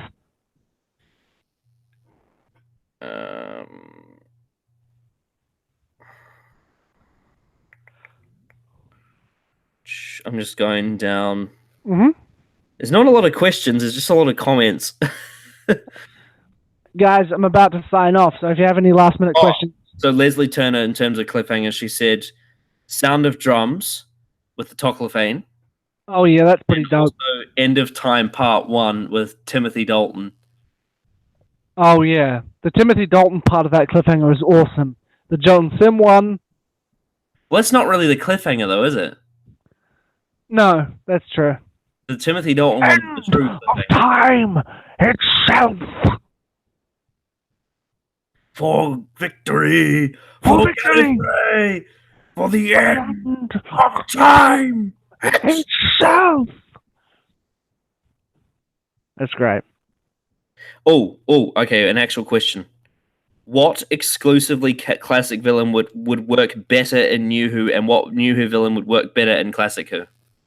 Well, I don't think of one that could work better, but one that would work in either is the Midnight Entity, especially with the low... like, imagine Patrick Troughton in a story with the Midnight Entity. Really? Yeah. So, basically, when someone asks me that question, the only thing I can think of is you'd have to pick a New Who villain that didn't work because it wasn't written well. Stick it in the classic series where it would work in a serial. And with Classic Who, you have to take one that was limited by a budget and put it in New Who where special effects would make it really good. America. Huh? The America. America. The Merca. The Merca. Oh, yeah, dude, the Merca would be great in New Who, wouldn't it? If you played it with the right tongue-in-cheek, just knowing how kind of silly the concept is, but with the CGI to get away with it. Wait, what if Hungry Earth Cold Blood had the Merca in it? That would be amazing. Hypno would never do it. No. He'd just have a character say shite in Doctor Who. New Who monster that will work in Classic Who. I think the Ood. I think the Ood works in any era. It's such a great idea. Yeah, it's brilliant. Yeah, and it is also a design that would actually you'd be able to do it with a Classic Who budget. Oh, for sure. Because Yeah. you just got to have the jumpsuit, which they had plenty of, and then just make this little paper mache head and just add some tendrils to it, which at the time, yeah. The women from Galaxy 4 were called the Dravens. Draven. Gotcha. That's the one. That's the one. I had that name in the back of my mind.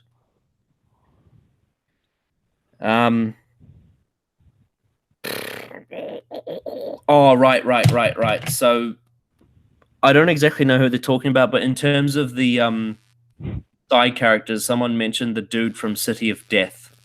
Oh, yes. Oh, by that token, John Cleese. Yeah, I haven't seen City of Death in about 5 years. I just remember loving it. Like, I remember watching it and be like, this is amazing. I love the soundtrack to City of Death. It's great. I love the City of Death. I need to rewatch it. Anyway, I better get on to the next one just because, like, I don't want to be staying up all night, so I'm going to get on to the next ranking. I'm not sure if Hang on. Sorry, we've just got 2 questions coming at the same time, which is the same story.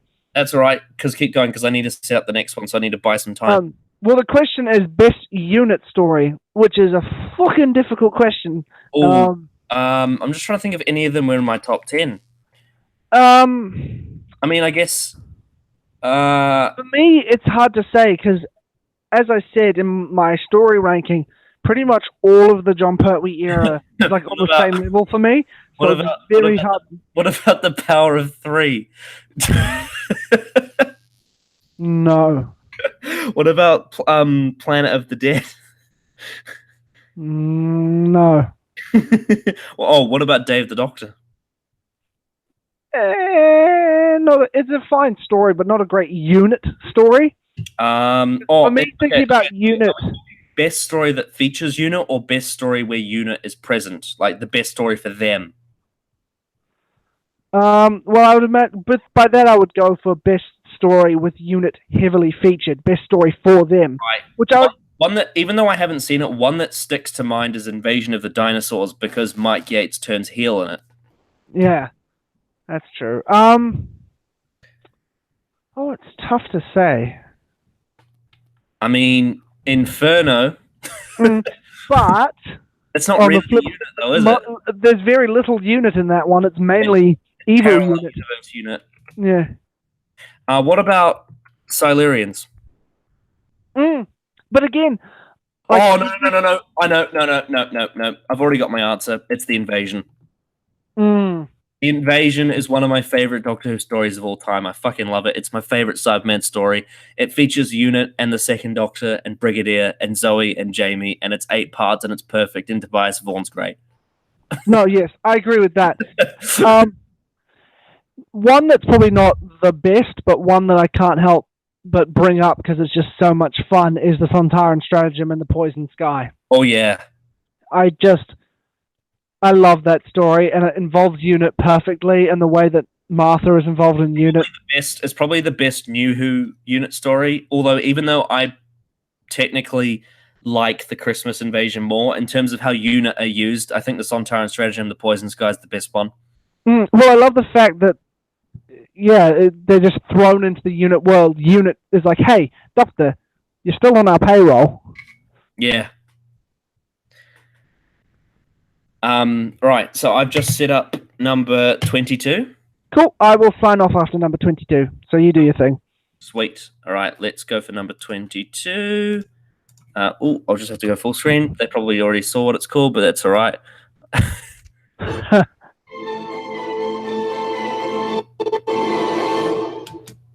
Did I actually do that properly? No, I didn't. I did not do that properly, did I? Let's get back a second. All right. Hang on a second. You're supposed to do 23. Oh, wait, no. Wait, what? Because you got number 22, the Space Museum. What was your last? No, 23. No, that's right. Space Museum. Yeah. Sorry, I thought I didn't share my screen. No. No, I saw it. Big botch. 22 is the Space Museum. We've already covered it in the experimental episodes video. Basically, episode 1's perfect, and then the rest of it's a parody. If you want to learn more about the Space Museum, go watch Lord Slar's latest video, because he actually did a video on the Space Museum. Oh, awesome. I haven't seen that yet. I'll check it out. Watch Rob Sherman's defense of it. Yes, that too. Yeah. So basically what Lord Slar's been doing, just a bit of news. Lord Slar, starting this week, is doing a reappraisal. So basically what he does is he's looking at the bottom 10 stories in the DWM, and he's saying whether or not they deserve to be there. And obviously the number 10 worst, apparently, is the Space Museum. Because people find it boring. But it's not. I don't think it's that bad. This is the first one on the list that I would give a positive rating. I'd probably give it a 6. Cool. Because it's actually quite fun. Even if it's probably the weakest of season 2, but that season is just so amazing. Yeah, absolutely. Yeah. But, I mean, we've already sort of covered the Space Museum, haven't we? Yeah. Anyway, I need to sign off because I'm about to drop my phone, and it probably wouldn't be much fun, you all staring at my floor. Yeah. So I will sign off now, and I will see you all the next time I pop up on the channel.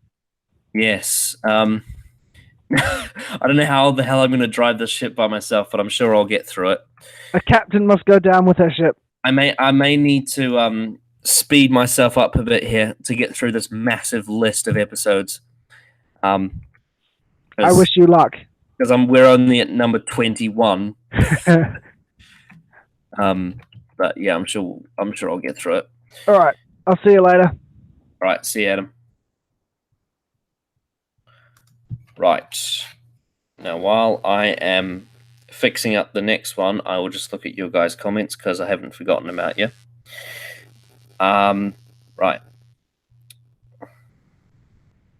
Meth M. Johnson says, I think 9's regeneration to 10 would be a giant cliffhanger if you didn't know about regenerations. Well, the funny thing about that one is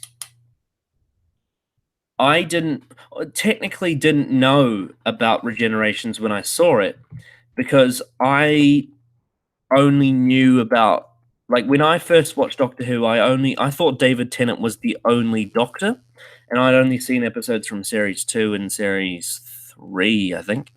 I think I only saw, what was it, Age of Steel, Human Nature, Blink, and The Sound of Drums. That's the only episodes I'd ever seen. So when I went into series 1, my dad had to explain to me that there were other Doctors like Eccleston. And I sort of had this vision in my mind that it was like a James Bond thing where the role was passed on, like it was passed on. But seeing the parting of the ways and actually seeing the 9th Doctor regenerate into the 10th was a massive cliffhanger for me, because I didn't expect it at all. I was like, whoa, the Doctor actually changes. That's crazy. And yeah, that was a big moment. Right, so I believe it's number 21. Here we go.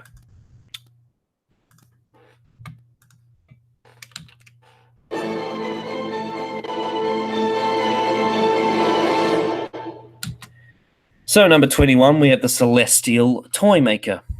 Now, I've already covered the Celestial Toymaker in the experimental episodes, but I'll briefly touch on it here. Basically, with the Celestial Toymaker, half of it's really enjoyable and the other half is just fucking weird. It's one of the craziest episodes of Doctor Who because it's so inconsistent between episodes. But one thing I can say is Michael Gough's performance as the Toymaker is great. Overall, I do like the story, but yeah, it is a really weird one. Really, really, really weird episode. And there's not much more I can say than that, because basically the entire thing is made up of these weird games, like human-sized board games in a way. But yeah, if you want to know more on our thoughts of that, go check out our experimental episodes video. Let's go down more questions. Silurians unleashing America on people sounds hilarious. Yeah.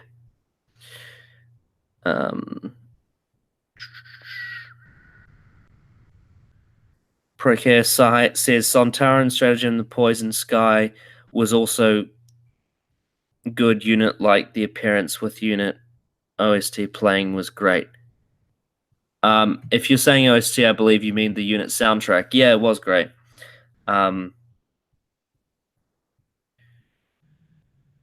Best intro opening sequence is Game Controller Prime. Well, Adam's not here, but I can answer for him. Basically, his favorite's the TV movie. But mine, I mean, for nostalgic reasons, I'd have to go for the RTD one. I can't exactly explain it, because basically that intro looks like just a generic Windows Movie Maker design with the blue and red vortex. But honestly, just like that theme and that intro, I can watch it anytime and always enjoy it. I can't explain it. It's just magic for me. It's just absolute magic, and I will never dislike that intro. I've really grown to love the Patrick Troughton one as well. It's one that really gets me into the episode. You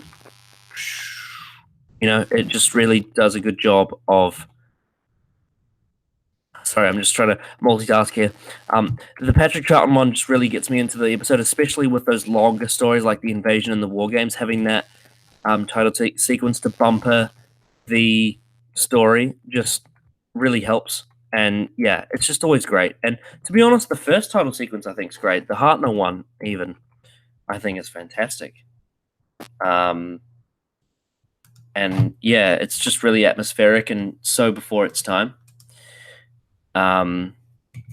Yeah, and anything else? Oh, I mean, the John Pertwee one's pretty cool, like the first one, but I find that the sort of cut-off title sequence is a little bit too structured for my taste. I like a bit of a longer sequence, but that's just my personal taste. I just like the theme to be longer because I like the theme.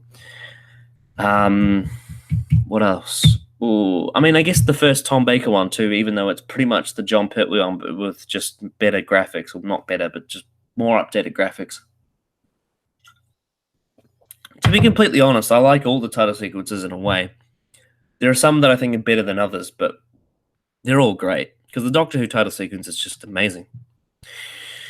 Right. Time for number 20.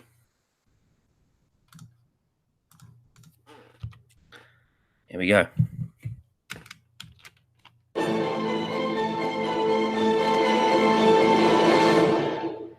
So, at number 20, we have The Massacre of St. Bartholomew's Eve. I believe one of you said it was your favorite pure historical, and I can see why. It's this episode, if any of you have seen Game of Thrones, this episode is very similar to Game of Thrones in the sense that it's almost like the plot is the mystery. Like, it is a historical that if you know the historical context, you know what's coming, and that's dreadful because it's French history, and everyone who knows the massacre of St. Bartholomew's Eve will know how horrible that was. But because Stephen Taylor doesn't know, it's this horrible looming thing that he has no idea what's coming. And then the added sort of twist that the Doctor let him loose in such a dangerous environment is one of the darkest twists ever in this show. It's crazy. Unfortunately, I can't share the same enthusiasm for the story as some other people, though, because I just find it has flaws that hold it back. One big one being Dodo, even though she only appears near the end.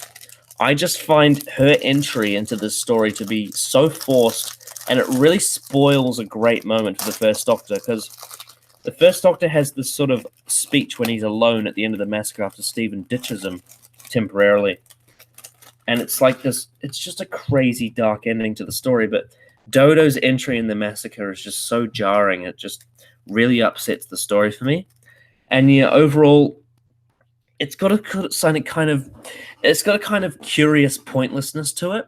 I don't know how to describe it, but it's almost like it's like watching the Red Wedding knowing what's going to happen. That's what it's like. It's bizarre. It's really bizarre. But overall, I do really like The Massacre. I think it's a very high-quality story. And I can see why some people really like it. I just think I don't think I actually shared my screen there. And that's a shame because I'll do it now. This photo here of the Doctor and Stephen is actually a really cool photo. So yeah. Oh, completely fucking up tonight, aren't I? Let's go to another question.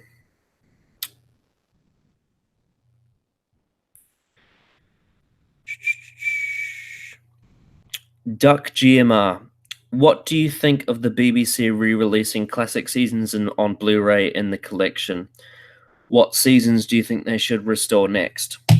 I think it's great because it means we get a definitive version and we get more special features, which is always good. It also means that people can buy the box sets and not have to worry about individual stories. Now, I'm very proud of my DVD collection, and if you want to see that, check out day 3 of the Advent calendar. But basically, it's just a great idea because Blu-ray it's this format where they can actually go in and make things more updated and just, I mean, look, it's not like, I don't want it to be like Star Wars where they redid all the stuff and like you've only got one version available and the version available is the new one that some people don't like. That's not good. But the fact that the Doctor Who Blu-rays and DVDs are really respectful in the way that they keep older versions on the disc if you want them as well as the new ones. It's sort of like this ultimate collection where you have a choice of what you want to watch. And I think that's great. Yeah. Overall, Doctor Who DVD and Blu-ray releases tend to be great, except for a couple. Some of them aren't great. But yeah, I think the Blu-rays is a great idea. And which ones do you reckon I should be restored next? It's a hard question. the problem is that they're probably not going to do any of the '60s ones because there's missing stories in them. But in regards to what I would like to see restored next, I think, I mean, we've had 2 or 3 Toms on the lineup, and we've had a Davison, and I think there's a McCoy coming, and I think there's one Pertwee coming. I think it would be an interesting experiment to release a Colin Baker season, like season 22, for example, because Colin Baker's Doctor is often regarded as the least popular one. And to have one of his seasons on Blu-ray and see how that sells would be an interesting experiment. May not do business-wise, but I'd be interested to see. What else? I'm trying to think which ones look great. I know season 18 is being done, and that one looks great. Maybe... trying to think of individual stories I'd like to see restored. I mean, they already did Spearhead from Space, so I guess season 7 would only be a slightly more sort of increase. I'm not sure. Anything, really. I mean, I just hope everything gets released at some point. That's my hope. Right. I'm going to make sure I screen share properly this time. Screen share. Share. Cool. Got it right this time. Oh. Here we go. Right. Believe this is number 19.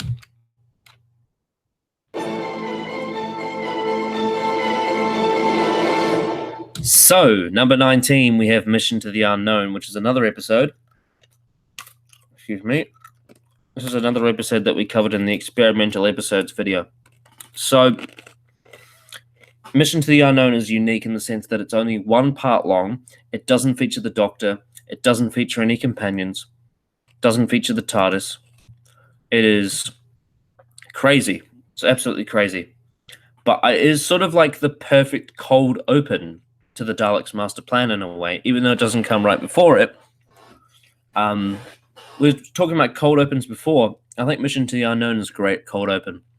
And if you want to check it out, go on YouTube and search it up, because there's an animation done by Ian Levine, and it's really good quality. It's only 25 minutes long, so it's, you know, the shortest Doctor Who story ever. It's quite a peculiar story. But yeah, I think it's a great 25-minute cold open to the Daleks' master plan, and that's all I can really say. It's perfect, but it's not higher on this list just because it can't be. It just can't be. Right. We'll move on to another question.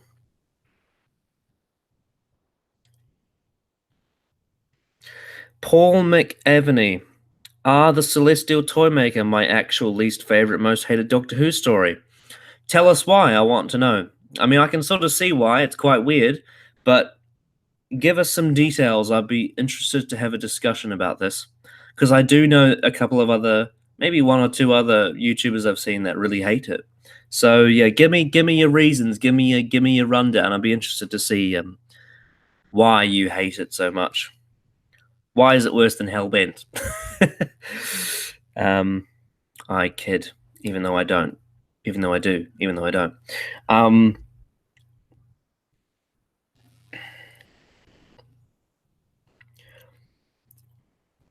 Let Game Controller Prime. Let's say Classic Who was made in the US and in the 80s after wrestling got big, and they decided to get an 80s WWF wrestler to play the Doctor. What wrestler would you pick?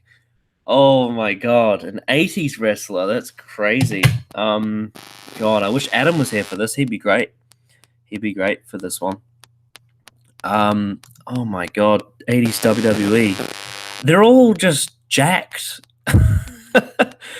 Like, they're all just so big. Like, they don't fit the Doctor's character at all. The Doctor is not supposed to be jacked. Like, the Doctor as a character is sort of... As a hero, the Doctor's character is pretty much the polar opposite of an 80s WWF wrestler. Yeah. I don't know. Let me think. Maybe, I mean, I'm tempted to pick a Brit just because, because that would make sense. But if I broaden my thought process a bit, um, maybe not the Doctor, but I could maybe see like Jake the Snake Roberts playing a villain. He's got kind of like that cold temperament to him. I can see maybe Jake the Snake playing the Master or something like that. Maybe not the Master. No, that would be weird. It's so hard because you really tripped me up on this one because 80s WWF is fucking nothing like Doctor Who. In any way, um, tough one. Who would you pick? I want to know. Not fucking Hulk Hogan, that's for sure. Can you hear me? Hello? Hello? Yeah, I just popped back in because I was listening to your stream whilst I was cleaning my room because I needed to do that before I went to bed. Macho Man, and would only ever be the Macho Man. Why is the Doctor? Because imagine how entertaining that would be. Imagine the Macho Man doing Venusian Aikido. I don't know. Ted DiBiase is the master. Everybody. Whenever I think of 80s WWF, the only thing it even comes close to is the TV movie, and even then, it's still so different. Yeah, it's Vince McMahon writing Doctor Who is just not something that has ever crossed my mind. No, sure. No, I know who I'd want. Rowdy Roddy Piper is the second Doctor specifically. You think? Actually, no, Jamie. As Jamie. Okay. Oh, yeah, no, that would make sense. That would make sense. But who would be the Doctor? Someone who, I'd imagine a manager, probably. Someone who was wise. Bobby Heenan. Bobby Heenan. He would be the sixth Doctor. Yeah. Bobby Heenan is the sixth Doctor. Oh, yes, we've got the answer. Bobby Heenan. He's not technically he had matches, but he's not technically a wrestler. I think I'm moving on to number 18. Yeah. Anyway, I'm going to pop out now, but I just wanted to answer that question. That's just so random. Peace out. Right, number 18.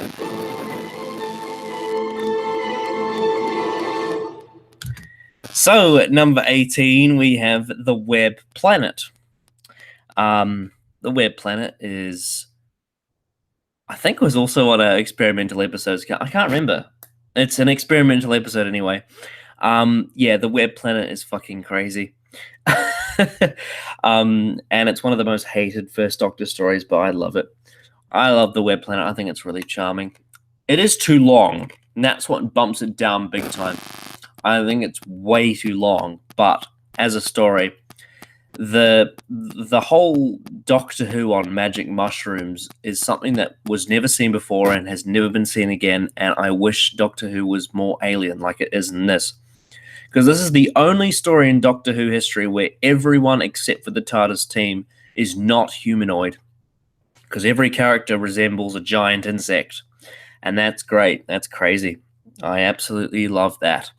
And the antics that they get up to in this. I think the Web Planet, even though maybe not today's kids, in terms of kids at the time, this is a great one to show the kids at the time. Because they could at least suspend their disbelief at the crazy costumes that are just so unrealistic. But yeah, I put the Web Planet this highly because I just find it really enjoyable. And that's definitely comes down to personal preference because, yeah, the Web Planet objectively is quite shit, but I really enjoy it. Right, just going to get on to another question. That WWF wrestler one was a big one. I could not answer that without Adam. I knew I couldn't. Right, Leslie Turner. Are you worried about the future of Doctor Who due to the long time that will elapse between Series 11 and 12? I think that it means that the New Year's Day episode is going to be very important. Well, the fact of the matter is, if this was any other era, especially RTD era, every episode is important. Especially anything that's like by itself, Christmas specials, openers, finales. every episode mainly, is important. That's not really the case now, but you are absolutely right. If this New Year's special fails, we are fucked. We are absolutely fucked. And I'm worried about the show going forward if it fails. Because, yeah, we're not going to have Doctor Who for another whole year. And it'll be interesting to see if the interest for the show wanes even lower. If Series 12 comes after a special that no one cared about.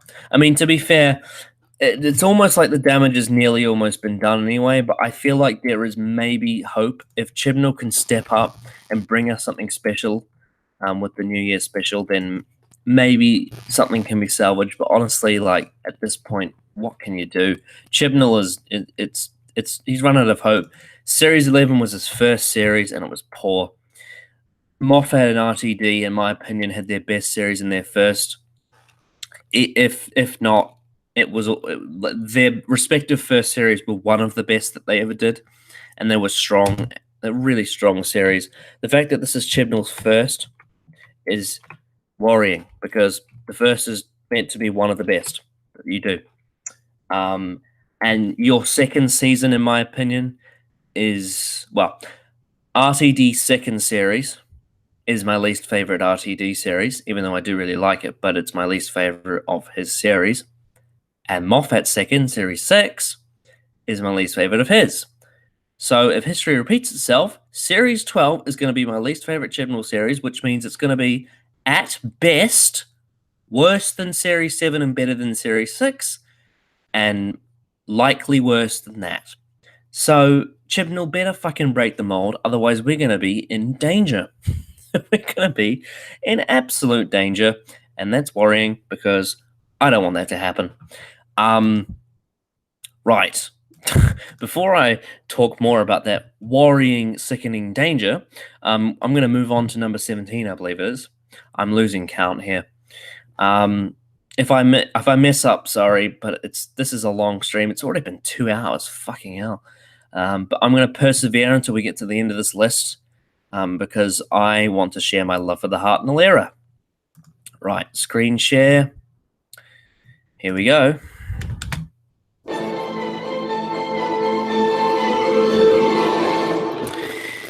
So at number 17, we have The Rescue, which is a two-parter from season 2. Comes after the Dalek invasion of Earth. So coming off the heels of the First Doctor losing Susan, he runs into Vicky, one of the best companions in my opinion. The Rescue, basically, as a story, only functions to introduce her, and it does its perfect job at doing that. David Whittaker is an excellent character writer, and that's why The Rescue works. I don't rank it higher than this, though, because I don't think as a story it really does anything beyond that. The Rescue, to me, comes across like your typical very good New Who episode. It actually feels a lot like a New Who episode, and I think if there's anyone trying to get into the Hartnell era that is only conditioned to watching New Who, The Rescue might be a good way to start because it's a two-parter and it's good. But yeah, definitely the sort of subplots of this story are good, but they're not great. But in regards to the way it introduces Vicky, brilliant, absolutely brilliant. And there's not much more I can say than that because it's not a particularly remarkable story. But I think as a character episode, like I said, David Whittaker, absolutely brilliant with characters. Yeah. I mean, season 2 in general is just fantastic because it manages to balance all the different things you need to do with the season.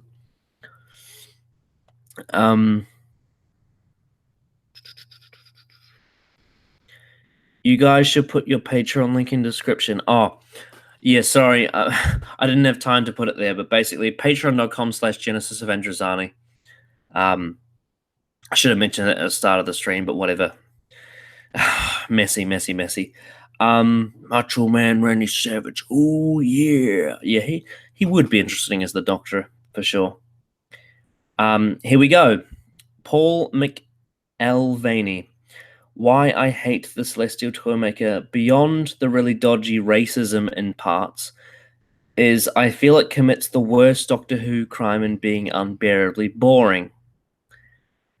Stephen and Dodo lose all intelligence in Toymaker as they never work out that games are all going to involve death. And Hartnell is treated horribly in it, trying to kick him off the show. Well, you're not wrong, but it's hard because I think with the Celestial Toymaker, it's a very subjective thing, because the Celestial Toymaker is very different to every other Doctor Who story ever. And that's what you get with a lot of Hartnell era stuff, because it's very experimental. But I can respect where it's coming from. Yes, it's racist, but so is the Talons of Wing Chiang. Talons of Wing Chiang is really racist, but it's one of the greatest Doctor Who stories ever, despite that. The fact that it doesn't really have Hartnell in it, I can see where you're coming from, but again, like, the way that it was written into the story was really creative. The fact that he was invisible and into play chess, it's interesting. It's just a really wacky story, and I can completely see why you hate it and find it boring, but I just find, especially episode 4, I just have a lot of fun with it, so I can't really justify it beyond that, because it is weird, but I just really like it. Anyway. I'm currently trying to type with one hand because I'm holding a lot of stuff. Better put these biscuits down. Right. I hope I haven't lost track of the numbers here, because that would be embarrassing. Okay. Screen share. Here we go. Okay. Number 15? 16? 16. Did I just write Planets of Giants? Oh my god. Wow. Just that went down the wrong hole. Yeah. Again, I think we covered this in our experimental episodes. Planet of Giants is an episode where the TARDIS team shrinks down and they are living in a world where humans are big and things are big, and there's like scenes like with the giant, I think it's a bowl of nuts or something, or maybe it's cigarettes, I can't remember, and then there's like the drain scene with the cliffhanger and then the giant cat, and it's just an experimental fantasy episode. It's like something that you would see all the time in any fantasy show or movie or whatever. You see it all the time. I think it's fun. I really enjoy it. I don't get why it gets so much hate, because I don't think it deserves it.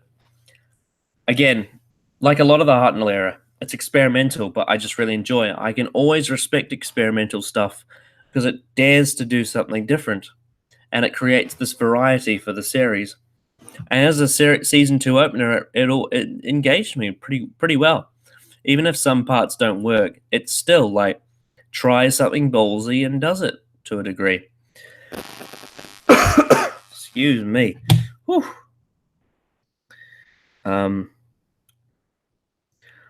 Hulk Hogan could have beaten the Daleks.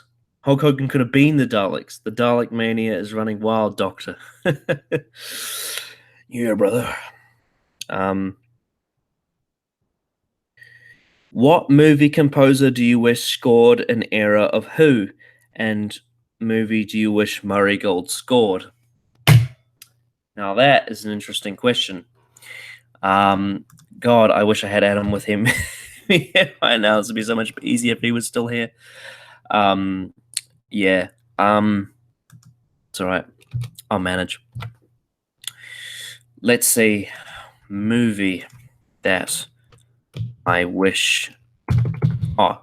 movie I wish that Murray Gold had scored? I don't know. I'd like to see him score some stuff in the future. Like, he would be great in, like, any Marvel film, really. Because he's got that bombastic tone to him. But, like, not even just that, just, like, any movie. Murray Gold just knows what he's doing in regards to bombastic music and themes and whatnot. In regards to a composer that I would like to have seen compose for Doctor Who, this is a big one that's never going to happen because he's in such high demand, but Raman Djawadi, who did Game of Thrones and Westworld, is... I mean, I haven't seen Westworld, but I've heard some of the sound. He's... what can I say? He's perfect. I want to see what he can do with sci-fi. I'm really interested to see, because what he did with Game of Thrones, flawless.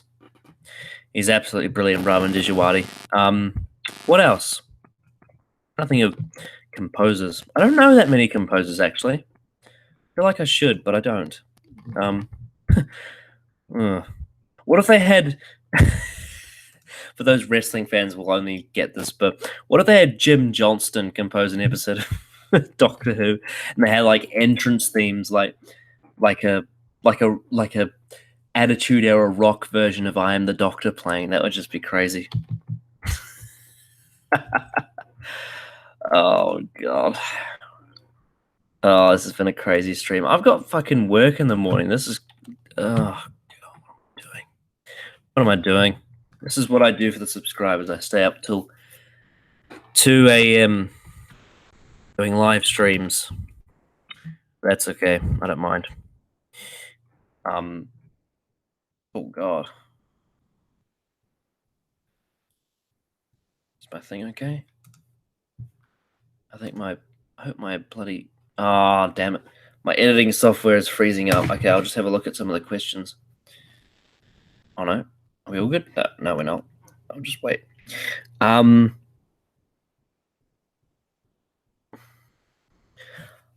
don't know. I have no problems with season 6. I like it. I assume you mean series 6? New Who series 6? Yeah, it's my least favorite New Who series at the moment. I mean, in future, that might become series 11. I'm not sure, but yeah. There's about 7 episodes in series 6 that I really don't like. I really don't like the overall arc. A lot of the time, Matt Smith's Doctor annoys me. I don't like the Amy, Rory, River dynamic. There is very little for me to like about series 6. But fair enough if you like it. I think I enjoyed it when I was a kid because I enjoyed the ride. It's very digestible to a degree, depending on your tastes. But yeah, series 6 just it's not for me. I just didn't like it. I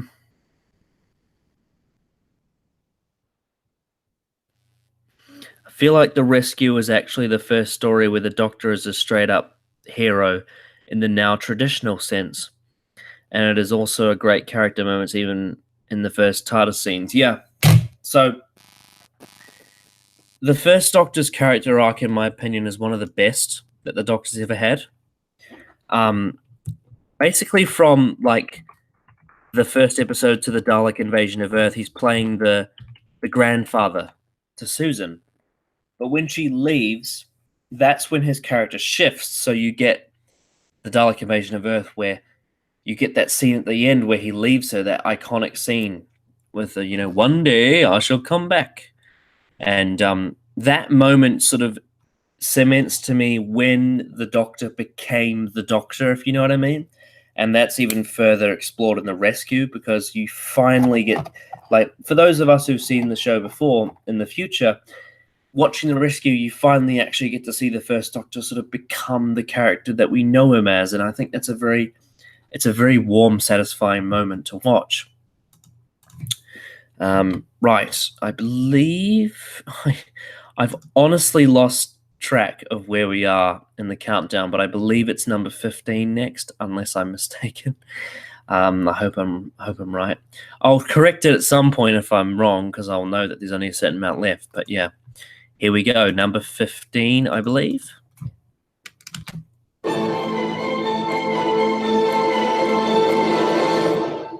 So, Edge of Destruction. Again, we tackled this in the experimental episodes video.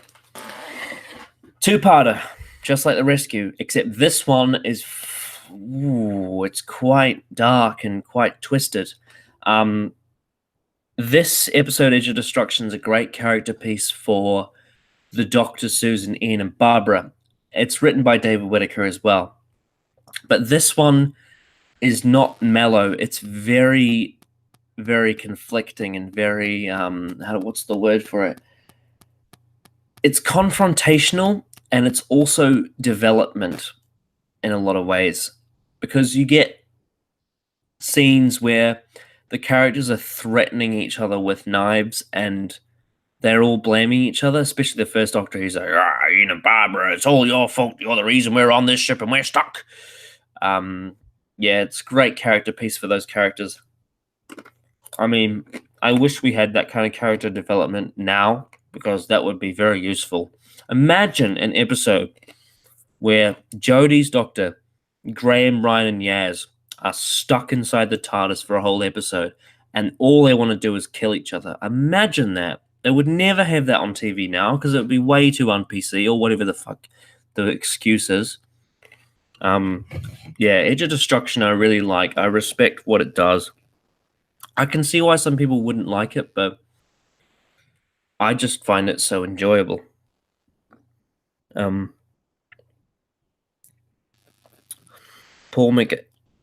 Alvany. Oh, don't get me wrong regarding this list. Still Toymaker, of course, all my opinions are purely subjective. I can only talk about my own experience with it, and if anyone else enjoys it, that's great for them. Well, that's good to hear.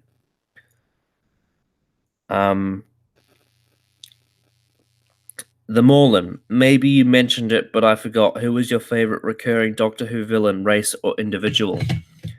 Well, Adam, I'm sure, mentioned it in another video. I think he said his favorite race is the Cybermen and his favorite individual is the Master, because it was Omega, but then Omega got fucked up in Arc of Infinity. But yeah, I believe it for him it's the Cybermen and the Master. For me, it's hard because I don't really have a favorite. I guess it depends how they're written, because as a kid I definitely loved the Daleks, and that's because in the Russell T Davies era, the Daleks were such a big deal, especially in Series 1. Series 1, the Daleks were written perfectly, but then you get to the Moffat era, and they're shit. Yeah, I don't know. My favorite individual, my favorite race. I mean, how can you not really pick the Master? The Master is your quintessential individual, I guess. And that's all there is to it, really. I mean, again, like, depends on the writing of the Master. If I want to go for a more unorthodox one, though, so get rid of like the big three. I love The Flood. The Waters of Mars is one of my favorite episodes, so I love The Flood. And any of those like concepts that Moffat came up with during the RTD era, like the gas mask people, the weeping angels, the clockwork droids, and the Vashta Nerada are all perfect. They're all great. They're all brilliant. I'm just multitasking here. Individuals, I mean, Tobias Vaughn from The Invasion's great. But really, how can you top the Master? The Master is just the best. Right. We're about to move on to our number 14. Just hold on a second. I'm just going to get this ready. Bear with me.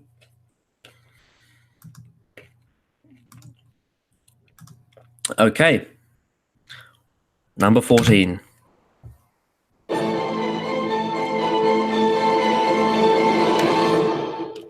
So, at number 14, we have the Gunfighters. Interesting thing about this story is, on transmission, this was the most hated Doctor Who story. This got the vote by many critics and fans as the worst Doctor Who story for a long time. And I do not see why. I think the Gunfighters is so much fun. This is almost like the inverse of the Mythmakers, where it was in season 3, it was a comedy historical, but the Mythmakers was loved and this was hated. And for me, this is the opposite, because I hate the Mythmakers and I love this. Yeah, it's so fun. I love it. just a great sort of Western comedy. It's got a whole bunch of Thunderbirds actors in it as well. Yeah, I don't get it. I don't get why it's hated. I think it's great. It's not the most complex thing in the world, and not every episode in it's great, but like I just really enjoy the gunfighters. I find it so much fun. I just remember putting it on and being like, wow, this is different. This is something else. That scene where the doctor goes into the dentist is fucking gold. I mean, I'm a real sucker for Westerns, though, and you'll know that because I love The Town Called Mercy as well. But yeah, if any of you dislike the Gunfighters, let me know why, because I think it's great. I think the Gunfighters is fantastic, and I mean, it's number 14 on my list of Hartnell stories, so I must like it. Right. From Draconian Dan 12. What is the best classic season? I think that it is season 10. Well, I can only go off what I've guessed, but basically, season 10, I've only seen The Three Doctors, Carnival of Monsters, and The Green Death. The Green Death is my favorite Pertwee story. And I remember loving The Three Doctors and liking Carnival of Monsters. I haven't seen Frontier in Space and Planet of the Daleks, so I can't judge based on that. Out of the seasons that I've seen in full, my favorite is season 12, and the reason why is because Robot, Ark in Space, and Genesis of the Daleks are 3 of my favorite episodes ever. Even though Robots, admittedly, it's not the greatest thing, but in terms of my enjoyability, I absolutely love it. And then Ark in Space and Genesis of the Daleks are legitimately 2 of my favorites and 2 of the things, like the episodes that I consider to be the best. And then Sontaran Experiment I find to be really, really fun. Like, in the same way that I like The Rescue and The Edge of Destruction, it's a 2-parter that's just really enjoyable. Obviously, the weak link is Revenge of the Cybermen, but the thing is, with Revenge of the Cybermen is, as an individual episode, I can see why someone would rate it quite lowly.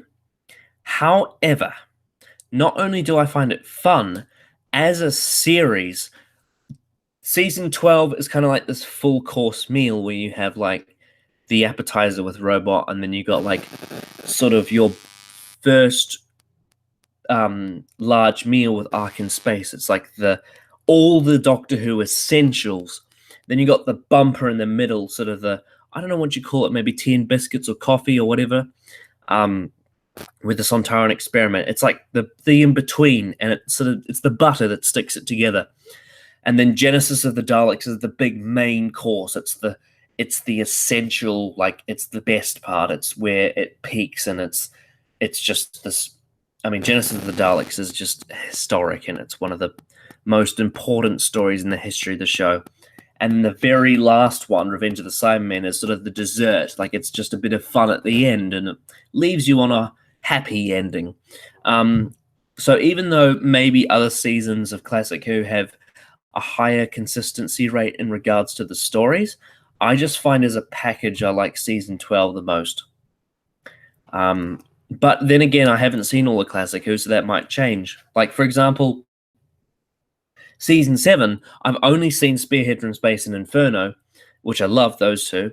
I haven't seen Silurians, and I haven't seen The Ambassadors of Death, so I can't really give a full review of that series until I've seen the entire thing. Same goes for season 10, haven't seen Frontier in Space and Planet of the Daleks. And like with season 26, I haven't seen Battlefield or Ghostlight, so I can't comment to that either. Yeah, but I'm sure at some point I will make up my mind, but at the moment, season 12 sticks out for me. Big time. Right. I'm just going to start lining up the next one and also read out another question. Most and least favorite screwdriver design.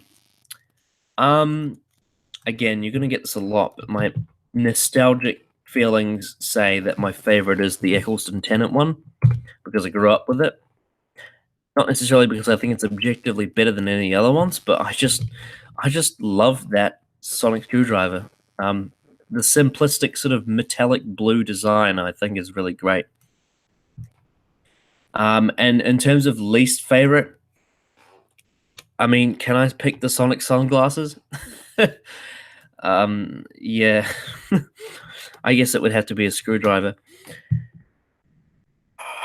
I want to say Jody's, not necessarily because I don't dislike the design. It's just the way it's used. I think is crap. But I guess you did say design, so I can't really pick it, can I? If I don't think it's the worst. I guess some people would go back and say Patrick Troughton's sort of pen, silver pen, would be a bit pathetic. But then again, product of its time. Worst Sonic screwdriver design? I'm not sure. Because, like, a lot of people hate the second Capaldi one because they think it looks like a toy, but I actually quite like that one in the TV show. I think the metallic look for it looks cool. I'm not sure. I'll come up with an answer later, hopefully. But, of course, we're now going to move on to our number 13. Because, like I say, I always need to get on with things because, bloody hell, it's been 2.5 hours on this stream. I never thought it would go this long. It's crazy. Absolutely crazy, but I hope you're all having fun. Right.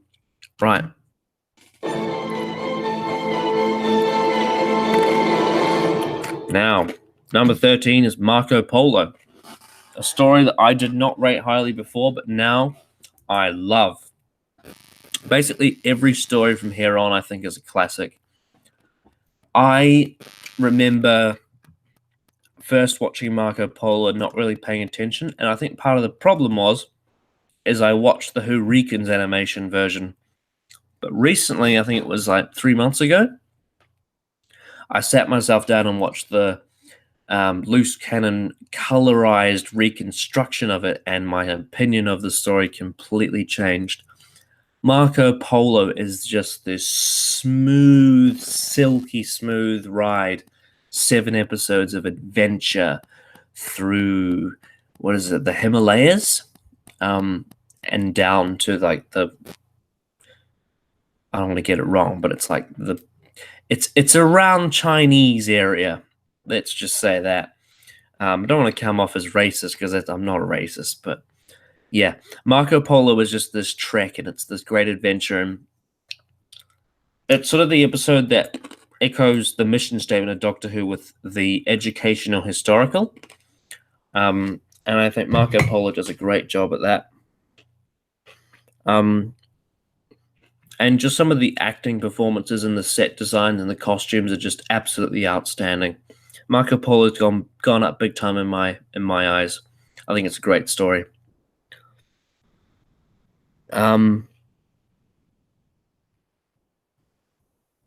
Edge of Destruction with 13's team would be so badass. 9 Rose Jack Mickey would also be crazier.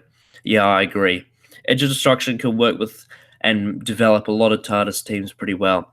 Although I would say Boomtown did that pretty well too with that TARDIS team.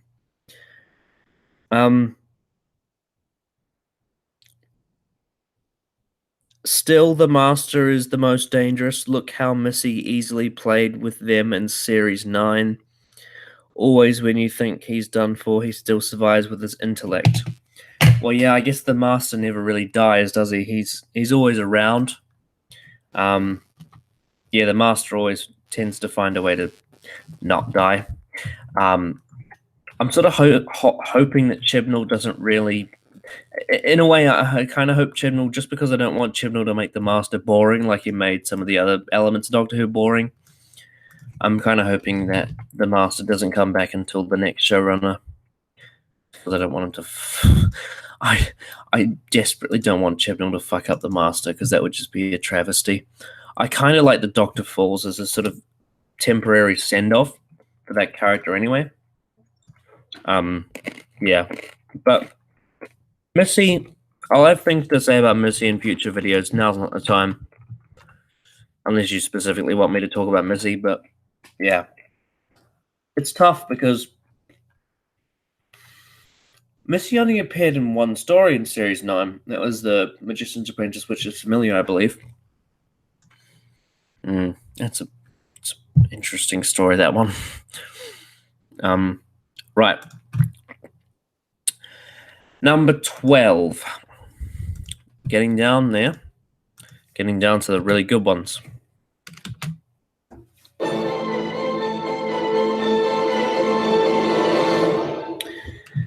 Number 12 is The Crusade. So just like Marco Polo, this is a story that I did not have high thought for previously. But then once I rewatched it, I absolutely loved it. I think The Crusade is a great story. I think the reason why I like it more than Marco Polo is it has this dramatic bite to it. It's just this really intense historical. It's really dark. And although it has aged, and going back to what you were saying about Celestial Toymaker, I can't remember what your name was, but yeah, this is completely racist in almost every way. But the thing is, it still manages to tell a great story, even with today's eyes. I think the storytelling in it,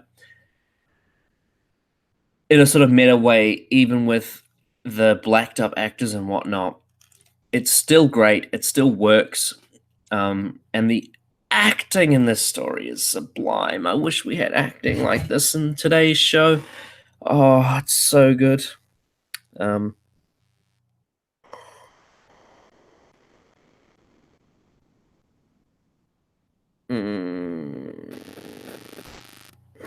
I'm just looking through the comments trying to find a question. Game Troller Prime. Which would be a more fun video game, the Time War or Unit Stopping Alien Invasions? Ooh, that's a tough one. I feel like Unit Stopping Alien Invasions would be more like an arcadey type game, whereas the Time War sounds more like a sort of open world vibe, if that makes sense. Ooh,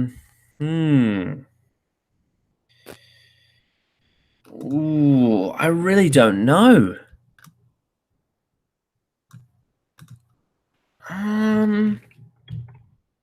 So much you could do with both in a way.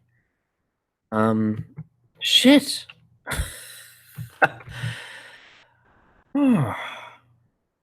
Stumped with that one because I don't really know.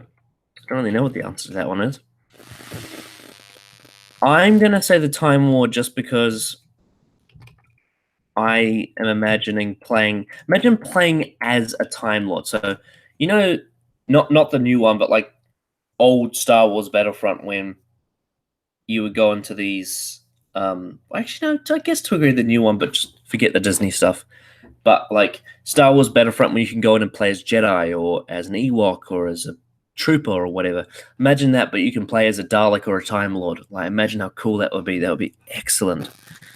Yeah, imagine that. That'd be fucking weird and crazy and awesome and Gallifrey and yeah, Doctor Who deserves a video game. I think it's just this because it's British, it won't get one because the BBC are like that. And because obviously, if there was ever going to be one, it was going to be back in like when it was in its prime of popularity. But because it's not in that now, not really going to see, unfortunately, a video game like that. But I mean, never say never, but it's unlikely. But what can I say? But yeah, I think the Time War video game would be awesome. But then Unit 1 would be awesome too, to be fair. Right, number 11. This one might ruffle some feathers, but I have my reasons.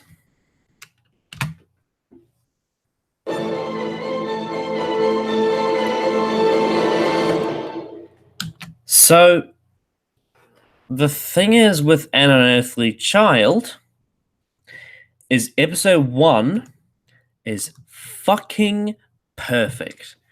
It is the first episode of Doctor Who. There is literally nothing I would change about it. It is perfect. In pretty much every way, it's perfect. Even in its imperfections, it's perfect. And that's why it's ranked this high. Because, yes, the caveman episodes are pretty bad. But as an overall serial, when you focus on the Doctor, Ian, Susan, and Barbara, this serial is great as a character piece. And that is all helped by the fact that episode 1 of this story is magic. It is a historic moment in TV when this show began. If it wasn't for this episode, we wouldn't be here. How could you not like episode 1 of An Earthly Child and call yourself a Doctor Who fan? It is quintessential Doctor Who right there. I'd like to meet someone who doesn't like it, personally, because I want to know why. Because basically it's like An Unearthly Child is Doctor Who defined. So if you don't like it, why are you a fan? Because literally everything in it is what the show is. Yeah, no, it's brilliant. And ignoring the shitty caveman story, the character stuff with them in that story is great. And that's why it's this high. It doesn't crack the top 10 of the Hartnell stories, but I just can't ignore how brilliant it is.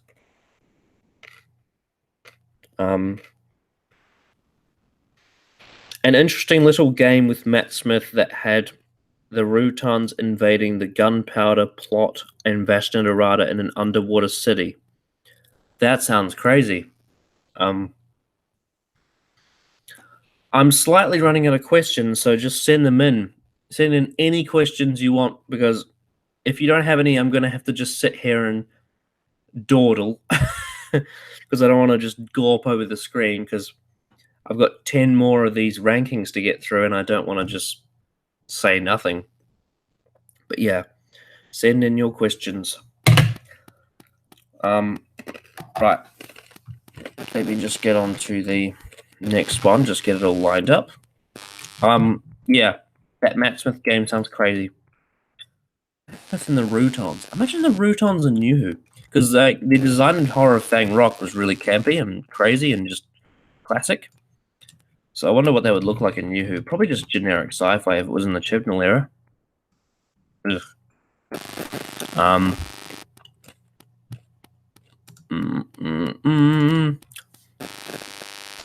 Getting into the top 10 now. Top 10 Hartnell stories. These are just, at this point, it's just the stories that I love. Because I love this era. I love the Hartnell era. It's so creative, so imaginative, so fun.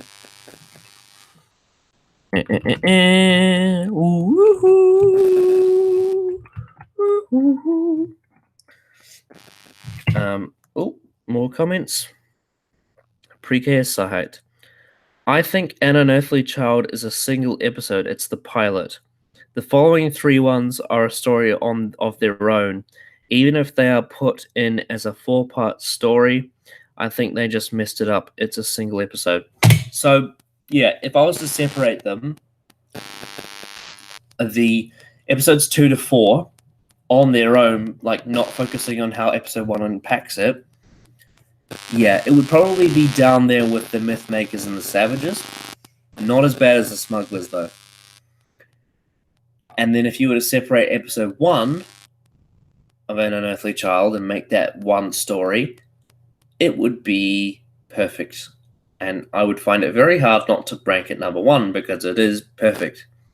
That's why I put it together, because I don't want my number 1 to only be 1 episode, because that would be cheating. Unless, of course, it's Mission to the Unknown, where it is 1 episode, but that's not number 1, so I don't have to worry. I'm sort of bending the rules, but we are past An Unearthly Child now, so I don't need to justify myself. Right. We are at the number 10 spot. I'm just going to hit the screen share. This in itself has been a very experimental video. Right, number 10.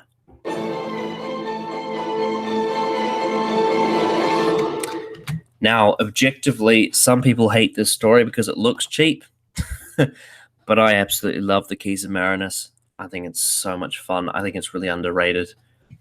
I've only watched it once, but I had such a ball when watching it. I had so much fun.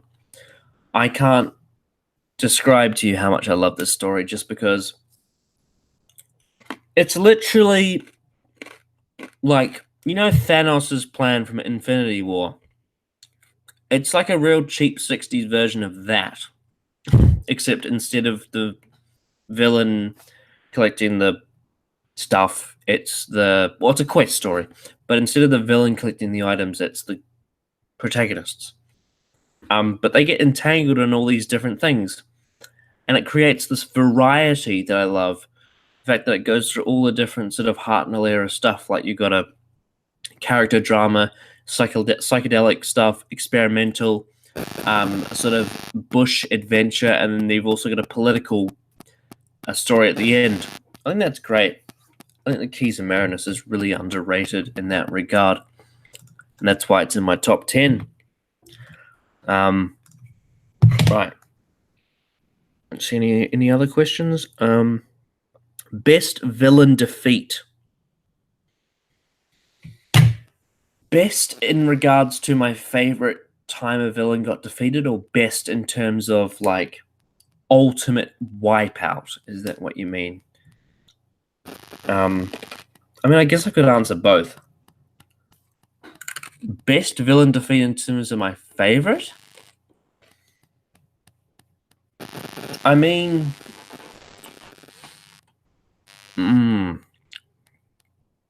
I know that some people don't like this ending, but I'm always going to have nostalgia for when Bad Wolf Rose steps out of the TARDIS in the Parting of the Ways and just holds her hand up, and 500,000 Daleks in the Emperor Dalek just melt to dust.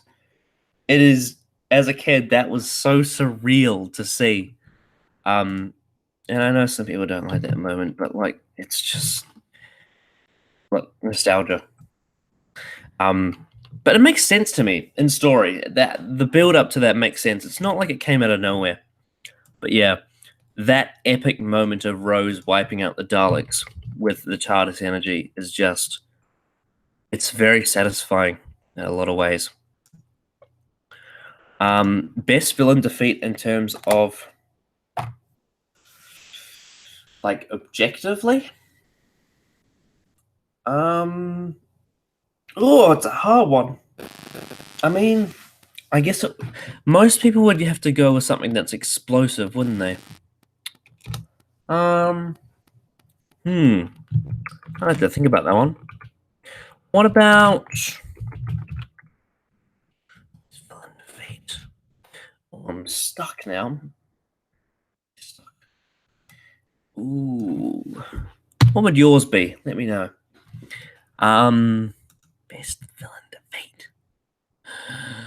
Oh, an interesting one was the Web of Fear, because the Doctor was going to try and drain the Great Intelligence's mind and get even smarter, which is crazy psychopath stuff.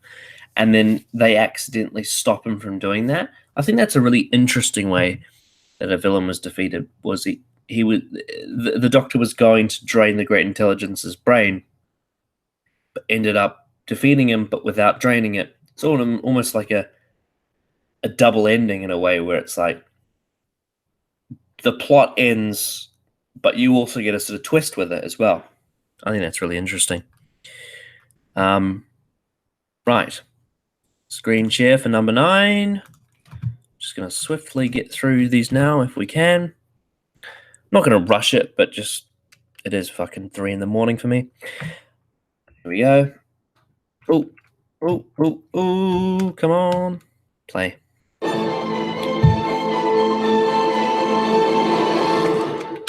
So at number 9, we have The 10th Planet, the first Cyberman story and the first Doctor's Regeneration story. So an absolutely monumental story for the show. Historic in every way possible.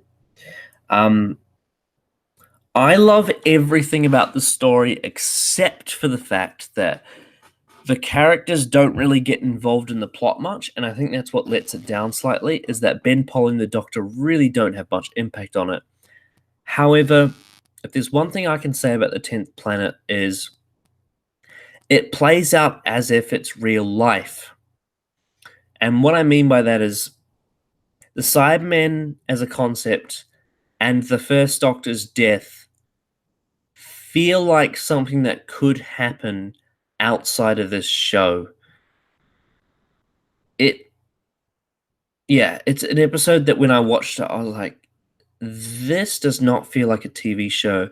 This feels like real life. And that creates a very unique vibe for an episode. The fact that it can feel so real and atmospheric. And for that, I have to give the 10th Planet high marks because it's absolutely brilliant. I mean, the Cybermen is one of the greatest concepts in Doctor Who history, so how could it not be?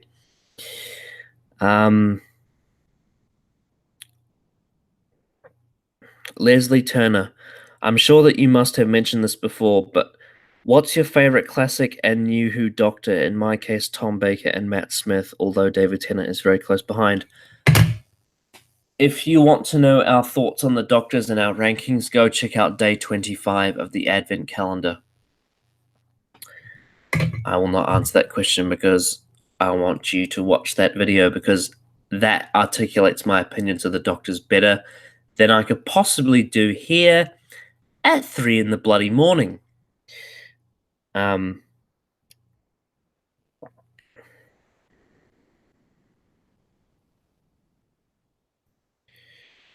Game Troller Prime, I'd say the hostess pulling Midnight Entity outside. For classics, the defeat of the Sontarans and Invasion of Time. I have not seen Invasion of Time, so I'm interested to see that when I do. It's on our worst list, apparently. It's got a very mixed reaction to that one, so maybe I will like it, but we'll see. Midnight Entity, yeah, that one's a really good defeat just because the Doctor was completely and utterly fucked, and it was until one of the human side characters ran in and saved him. Yeah, I mean, Midnight overall is just an absolutely stellar episode anyway. So, yeah, I would agree with that. The Midnight End is awesome. Awesome. Let me just see if there's any other questions before I move on. Since we're probably getting a new design for the Daleks in Resolution, what Dalek design is your favorite and also favorite Cyberman design? So, visually speaking, the Mondasian Cybermen from the 10th Planet and World Enough in Time is probably the best, but I do have a real soft spot for the ones from the Moonbase and Tomb of the Cybermen because I think they work better as a villain, like they're more threatening with the more sort of metallic suits on. In regards to the Daleks, that's a tough one. Basically, all of them except for the Paradigm Daleks. I think the bronze ones were great until they started overusing them. Like, once they came back in Asylum because Moffat gave up on the Paradigms, they got a bit stale. But during the RTD era, that was brilliant because they suited the Time War to a T. Yeah, that's my answer. But yeah, I'm looking forward to seeing the new design if they are in Resolution. Right. Number 8. Right, time to screen share. Number 8. Getting down to it now.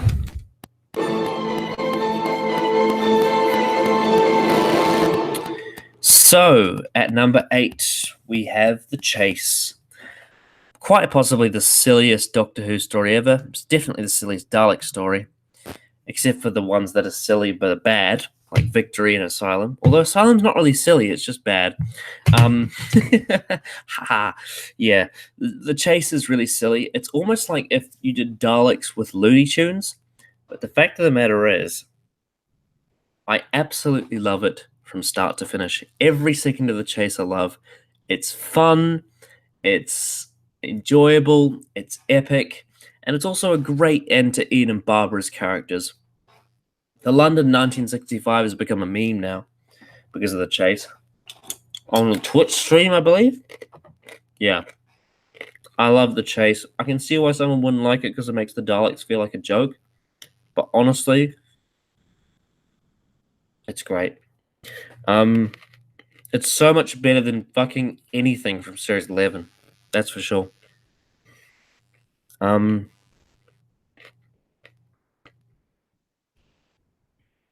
There's no questions there.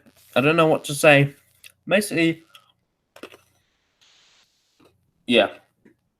The thing is, sort of going back to the Dalek design question, it really doesn't matter what design they give the Daleks. I mean, it sort of does matter. They have to look threatening, but they could even go back to the bronze ones as long as they write them well. Because the design of the Daleks is something that's sort of, it's there, but it's nowhere near as important as the writing. The Daleks need to have good writing, otherwise they're fucked. Basically, the only way the Daleks can come back to full potential is if they win. That's literally the only option I think that's left. If they want to make the Daleks a threat again, they have to win. They have to win. Oh, sorry if that hit anyone's ears. Yeah. I mean, because they're absolutely fucking buried. Moffat era just destroyed the Daleks.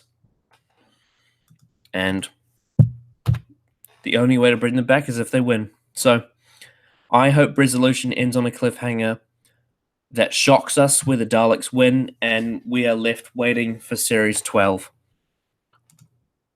If not, fuck it. Right, now number 7.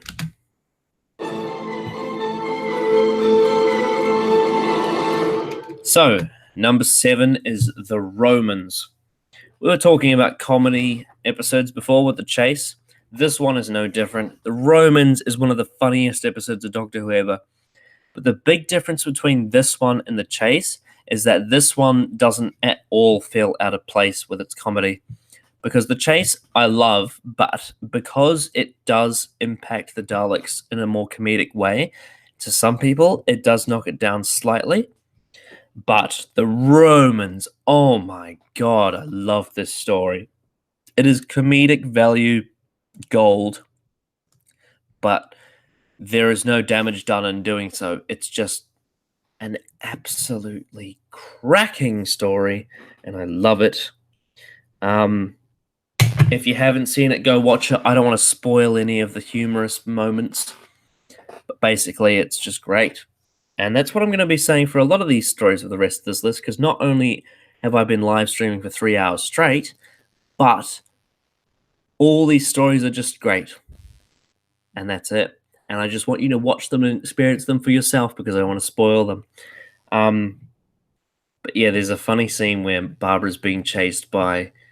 can't remember which Roman individual it is, but yeah, she's being chased, and it's so funny. It's so great. I love the first Doctor era.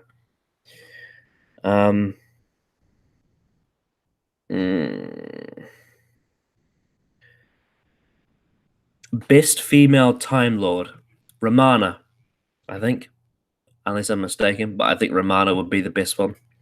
Because the Rani is okay, Missy is okay, and Jodie as the Doctor is okay, I guess, but Romana sticks out in my mind.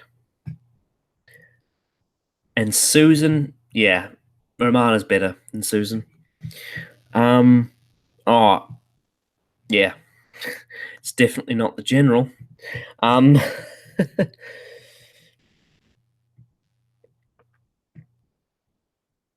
Apparently the Dalek from Resolution got imprisoned by regular humans in the 9th century. They're probably not winning this one. I mean, I don't expect it to be great because it's Chibnall, but I'm just holding out hope because we need something good. And we need the Daleks to win. Because fucking do something with this show, man. Just do something. Anything. Anything. I'll be happy. Do something interesting. E.g., having the Daleks win. Because why not? Why the fuck not? I'm just typing out something here. Messy stream. It's a messy life. It's a messy everything. I'm probably going to be late to work tomorrow because of this, but that's okay. because I am invested in this stream and I will see it to its end. I promise you that I will see it to its end. I will stick it through.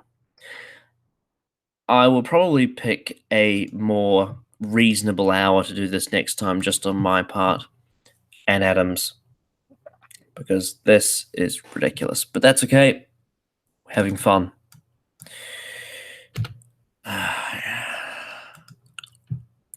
I'm a crazy old fool. I'm not even old, but I'm a crazy old fool. Right, screen share for number 6. Here we go. There.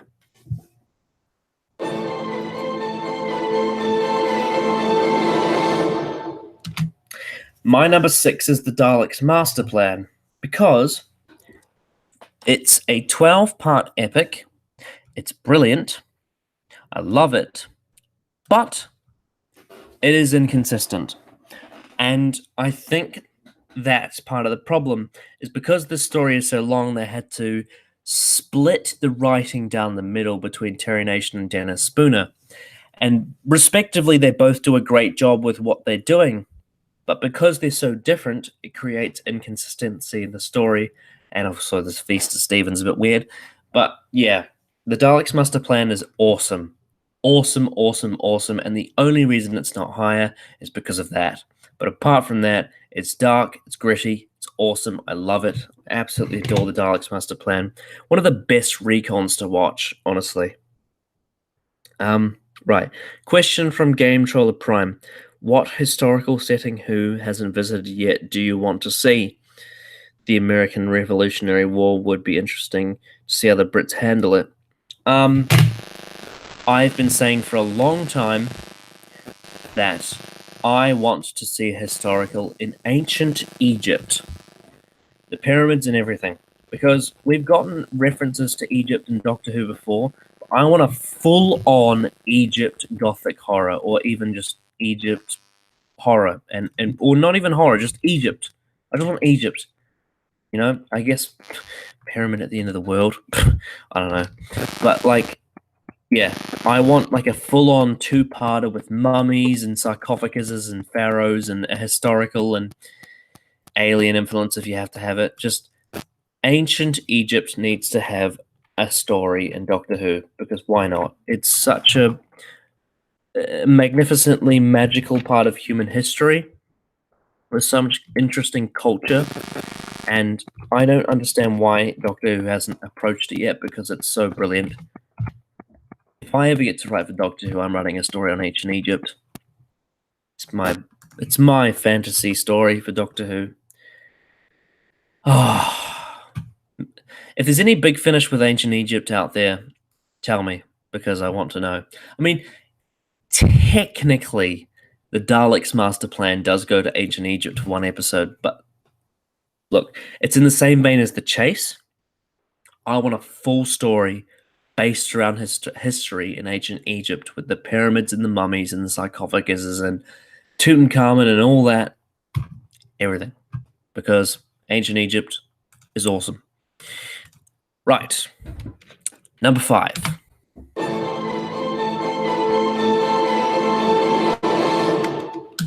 So at number 5, we have The War Machines, which is basically a prototype for a Pertwee story, but it's done in the Hartnell era. I absolutely love The War Machines. One of the most digestible Hartnell stories for sure. The only big issue I have with it is the exit of Dodo is a bit weird, but fuck it. I hate Dodo, so I don't care. The introduction of Ben and Polly is awesome. It's just so good. And the fact that it caps off season 3 is great, because season 3 was quite rocky, but to end on such a solid story is fantastic. And yeah, I put it above the Daleks Master Plan because it has a really great consistency to it. Even though Daleks Master Plan could arguably be a much bigger and important story to Doctor Who, I just think the War Machines hits it on the money. Really hits it on the money. And I really have nothing negative to say about it, to be honest, because it's just great. Just a great story. Yeah. But seriously, I'll work on a Sunday. Yeah, I work in retail. I work at KFC, so I have to work on Sundays. And the only day of the year that our shop is closed is the 25th of December. If you're rostered to work on New Year's Day, you're working New Year's Day.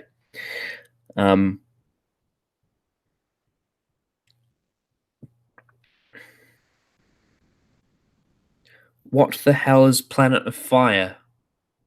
Planet of Fire is a Peter Davison story. I don't know what you're talking about there. God, it's getting late. Oh, stick through it. I can do this. I can do this. I can do this. I know I've been streaming for 3 hours, but I can do this. Don't let your dreams be dreams. Just do it. God, I've got fucking work. In like 6 hours I've got work. Oh, God. Oh, well. For Doctor Who. Always for Doctor Who, I will do this. Never give up. Never give up. Never give up. Never give up. Okay. Screen share for number 4.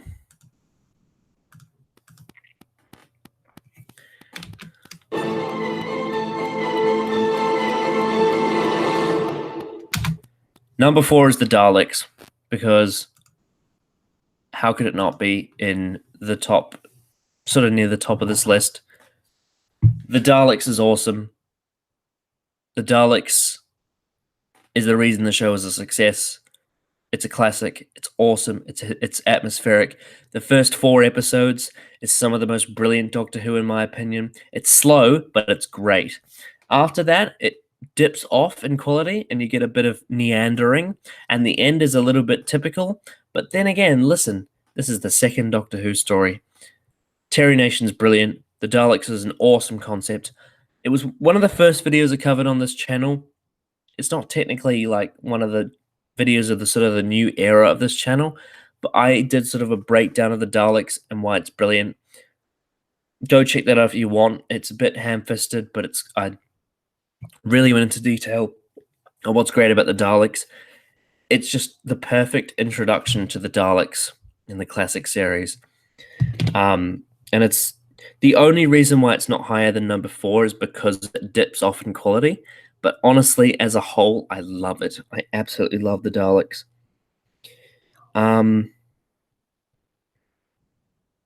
The Foretold from Mummy and the Orient Express being part of an alien invasion of Egypt. Yeah, but I know, but I want actual ancient Egypt. I want the real deal.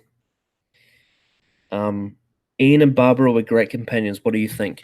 Well, if you saw my 5 great and 5 garbage companions video, you will know that Ian and Barbara were one of my great ones, because I absolutely fucking love Ian and Barbara. I think they're the coolest school teachers ever. Yeah, they were brilliant. They were absolutely brilliant. They're pretty much my favorite First Doctor companions, I think, Ian and Barbara. I mean, what is there to dislike about them? They're just the best. They're just the best. They sort of define that era, really. And their arc is great. Let's do a bit of typing. Preparing number 3. We're almost there. We're almost there. Any last minute questions you have, make sure you fire me at them right now, because I'm going to steadily and quickly wrap up this podcast, live stream, whatever it is called, as fastly as I can. Don't mean to be this rushed, but I'm fucking exhausted. Right, share the screen for number 3. Here we go.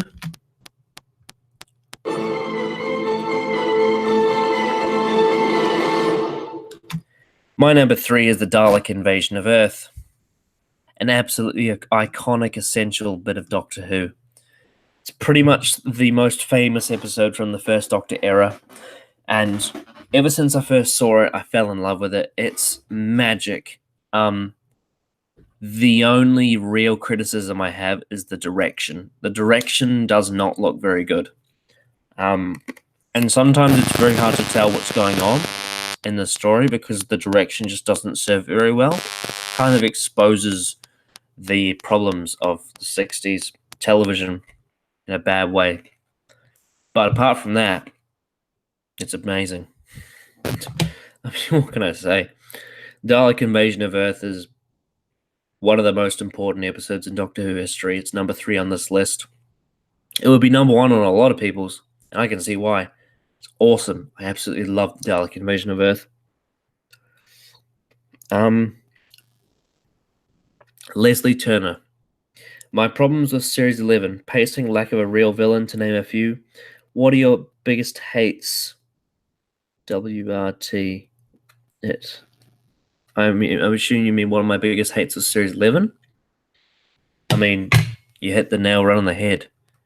The lack of a real villain is a big problem.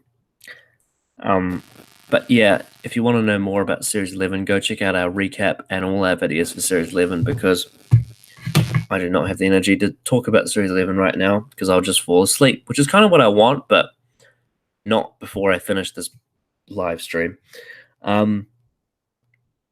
Imagine after all the complaints of the screwdriver being used too much, Chibs brings back the shades. How many TV remotes would be thrown? Yeah, I'd be fucking mad. I'd be so pissed if Jodie had the shades. Oh, God. Don't talk like that. You're going to upset me.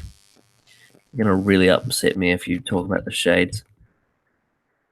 Oh, dear. What a travesty. God, what was Moffat thinking with that bullshit?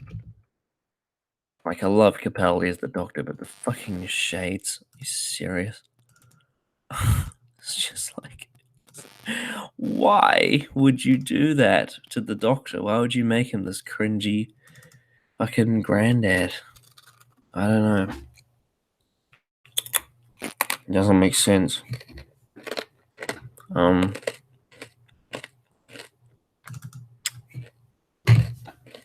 Working on number 2 here.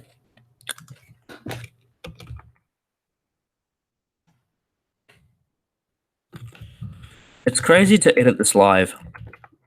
It's such a unique experience to edit something live as it's happening. It's insane. Almost there. Almost there.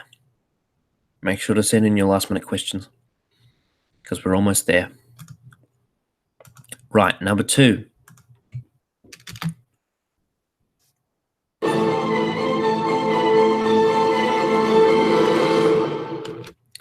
To answer your question from before, whoever asked it, my favorite pure historical is the Aztecs. I absolutely love the Aztecs. It shows the culture of the Aztecs very well. It's wonderfully paced. The characters are brilliant. Just the way it establishes time travel's rules into the show is brilliant.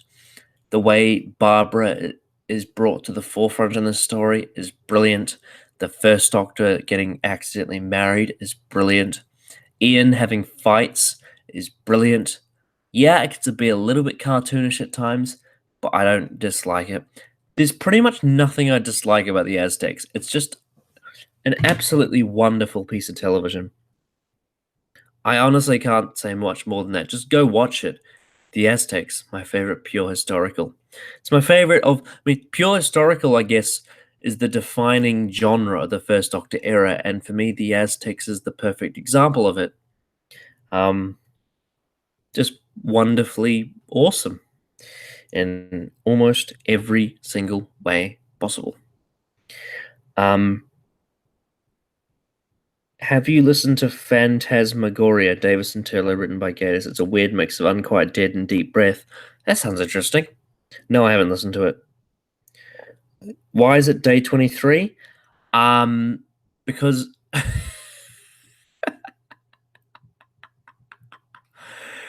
oh god, because the advent calendar fell through.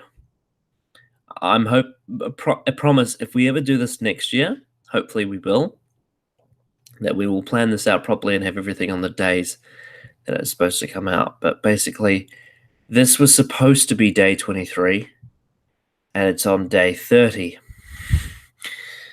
which is really funny. Worst concept who has ever come up with? The hybrid. End of story. Yeah, fuck the hybrid. Never made sense to me.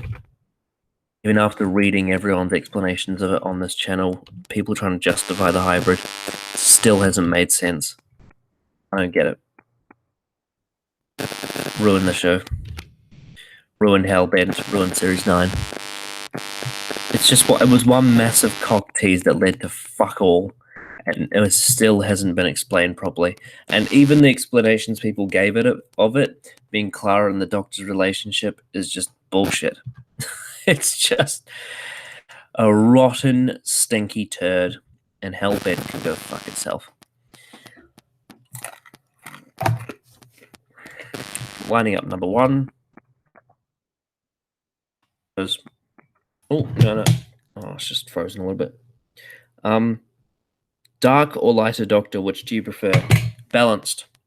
Tennant and Eccleston did both. They're my favourite Doctors. Tom Baker did that too, and Troughton to an extent. And Hartnell. John Pertwee? No, John Pertwee's sort of his own entity, really. He's sort of balanced in the sense that he's always one type. I don't prefer one or the other. You need to have both. There's no better... Because if you go unbalanced, things go wrong. Like, Series 6 and 7 Matt Smith was too light. Too silly. And then, like... Well, I guess Colin Baker was too dark, but that's a bit different because Colin Baker was very over the top, but I love him. So there you go. But yeah, you need to have a balance of light and dark, and that's sort of what makes the Doctor interesting in the long run. At least in my opinion. If you had a Doctor sitting next to you and had to watch one of their stories, which actor and which story would you choose? Oh, that's a brilliant question. God. I really don't know. If that it has to be someone that's still alive, right? I want to sit Christopher Eccleston down and watch one of his stories because I'm 99% sure he hasn't rewatched his stuff. It would be interesting to see his reaction to his episodes, maybe Dalek or Bad Wolf Parting the Ways. I'd really like to see Christopher Eccleston react to those. That would be... Imagine that! Imagine on this channel if I got to film Christopher Eccleston reacting to his episodes. That would be fucking crazy. Oh my god, that would be insane. Opinions on Father's Day Series 1. 10 out of 10. Go watch our review. I absolutely fucking love Father's Day. I think it's a masterpiece. Right, screen oh, hang on, no, not yet. Obviously, those of you who have been paying attention will already know what number 1 is. But I'll showcase it anyway, because it deserves it.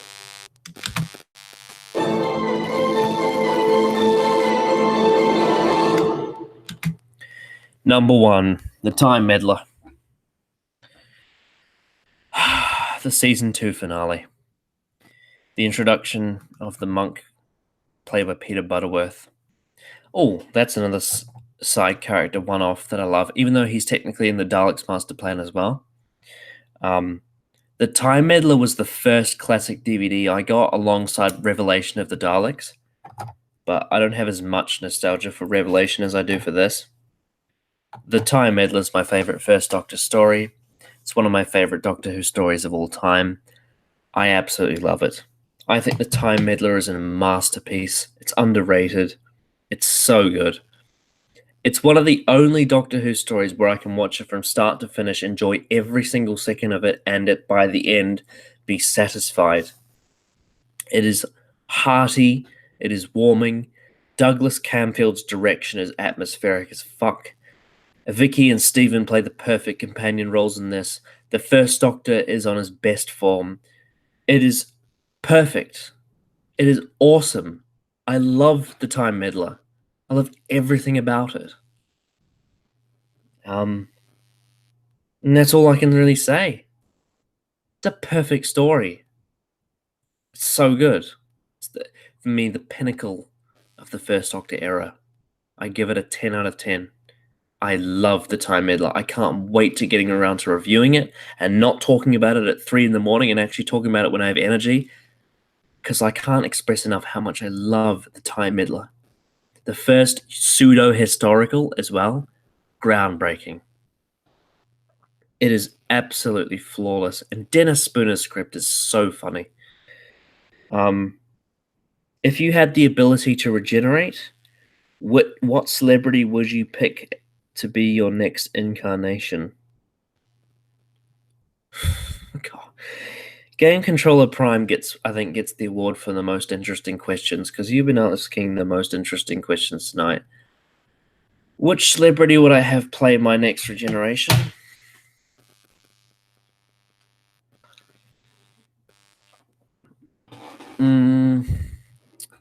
So let's assume that I'm still, like, my mind is still sentient and I get to be another celebrity, but I'm still the same person. But I sort of have their personality. I don't know. David Tennant. Why not? Nah, I probably have to pick someone younger. Because even though Tennant's awesome, he is, like, what, 48 or something? Although it would be awesome to be David Tennant. I'll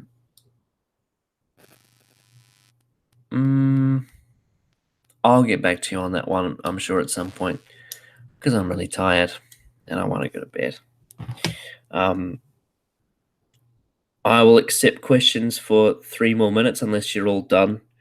Because it looks like we've only got 4 viewers left at the end of this live stream. Thanks for tuning in and sticking around, because this has been, I think, unless I'm mistaken, this is the longest video we've ever done. And the fact that it's live as well is insane. Yeah, I thought this video was going to be like an hour, and it's 3 fucking hours and 17 minutes long. That is insane. But we got through an entire ranking of the First Doctor stories. I kind of wish Adam was here for the whole thing, but that's okay. He's got to sleep. I've got to sleep soon as well, because I've got work in the morning at, like, I've got to wake up in like 4 fucking hours. What am I doing? It's crazy. What 2 villains, monsters / aliens would you like to see fight each other in a story? The Weeping Angels and the Silence. Because what would happen? Who would win? Let us know. Yeah, just a couple more minutes. What did you think of my rankings? Was there any that I got really wrong? I'd be interested to know. Is there any of you that thinks the Time Meddler is the worst episode ever? Because I'd be very sad if you did, but I love the Time Meddler so much. It's so good. Like, absolutely. If any of you out there hasn't seen the Time Meddler, go watch it. It's incredible. It's brilliant, Doctor Who. It's brilliant. One more minute, and then we'll wrap this up. Unless none of you have any more questions, I'll just leave that there for a minute. Okay. What do I usually say at the end of these? I'm not sure. I'll try and get the end screen lined up, because that would be good to end on, if there is one. Ooh.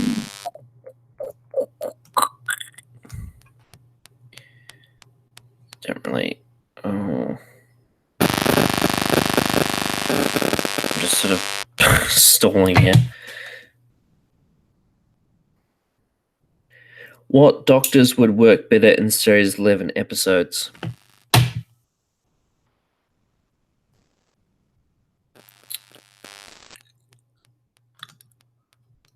Any? King James and Patrick Troughton, or King James and Tom Baker would be great. In fact, King James with William Hartnell would be great too. I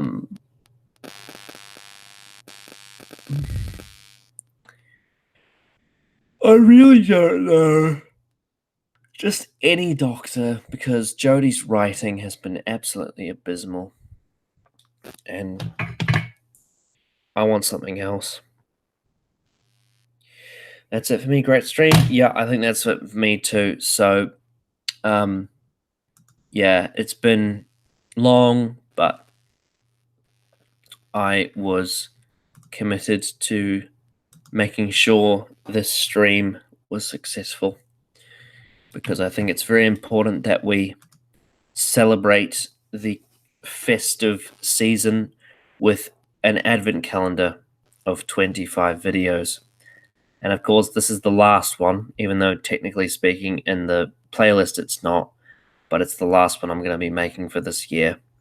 So I will see you all in the new year for a video on the 1st of January. I think I'm hoping to upload on, yeah. Anyway, see you next time.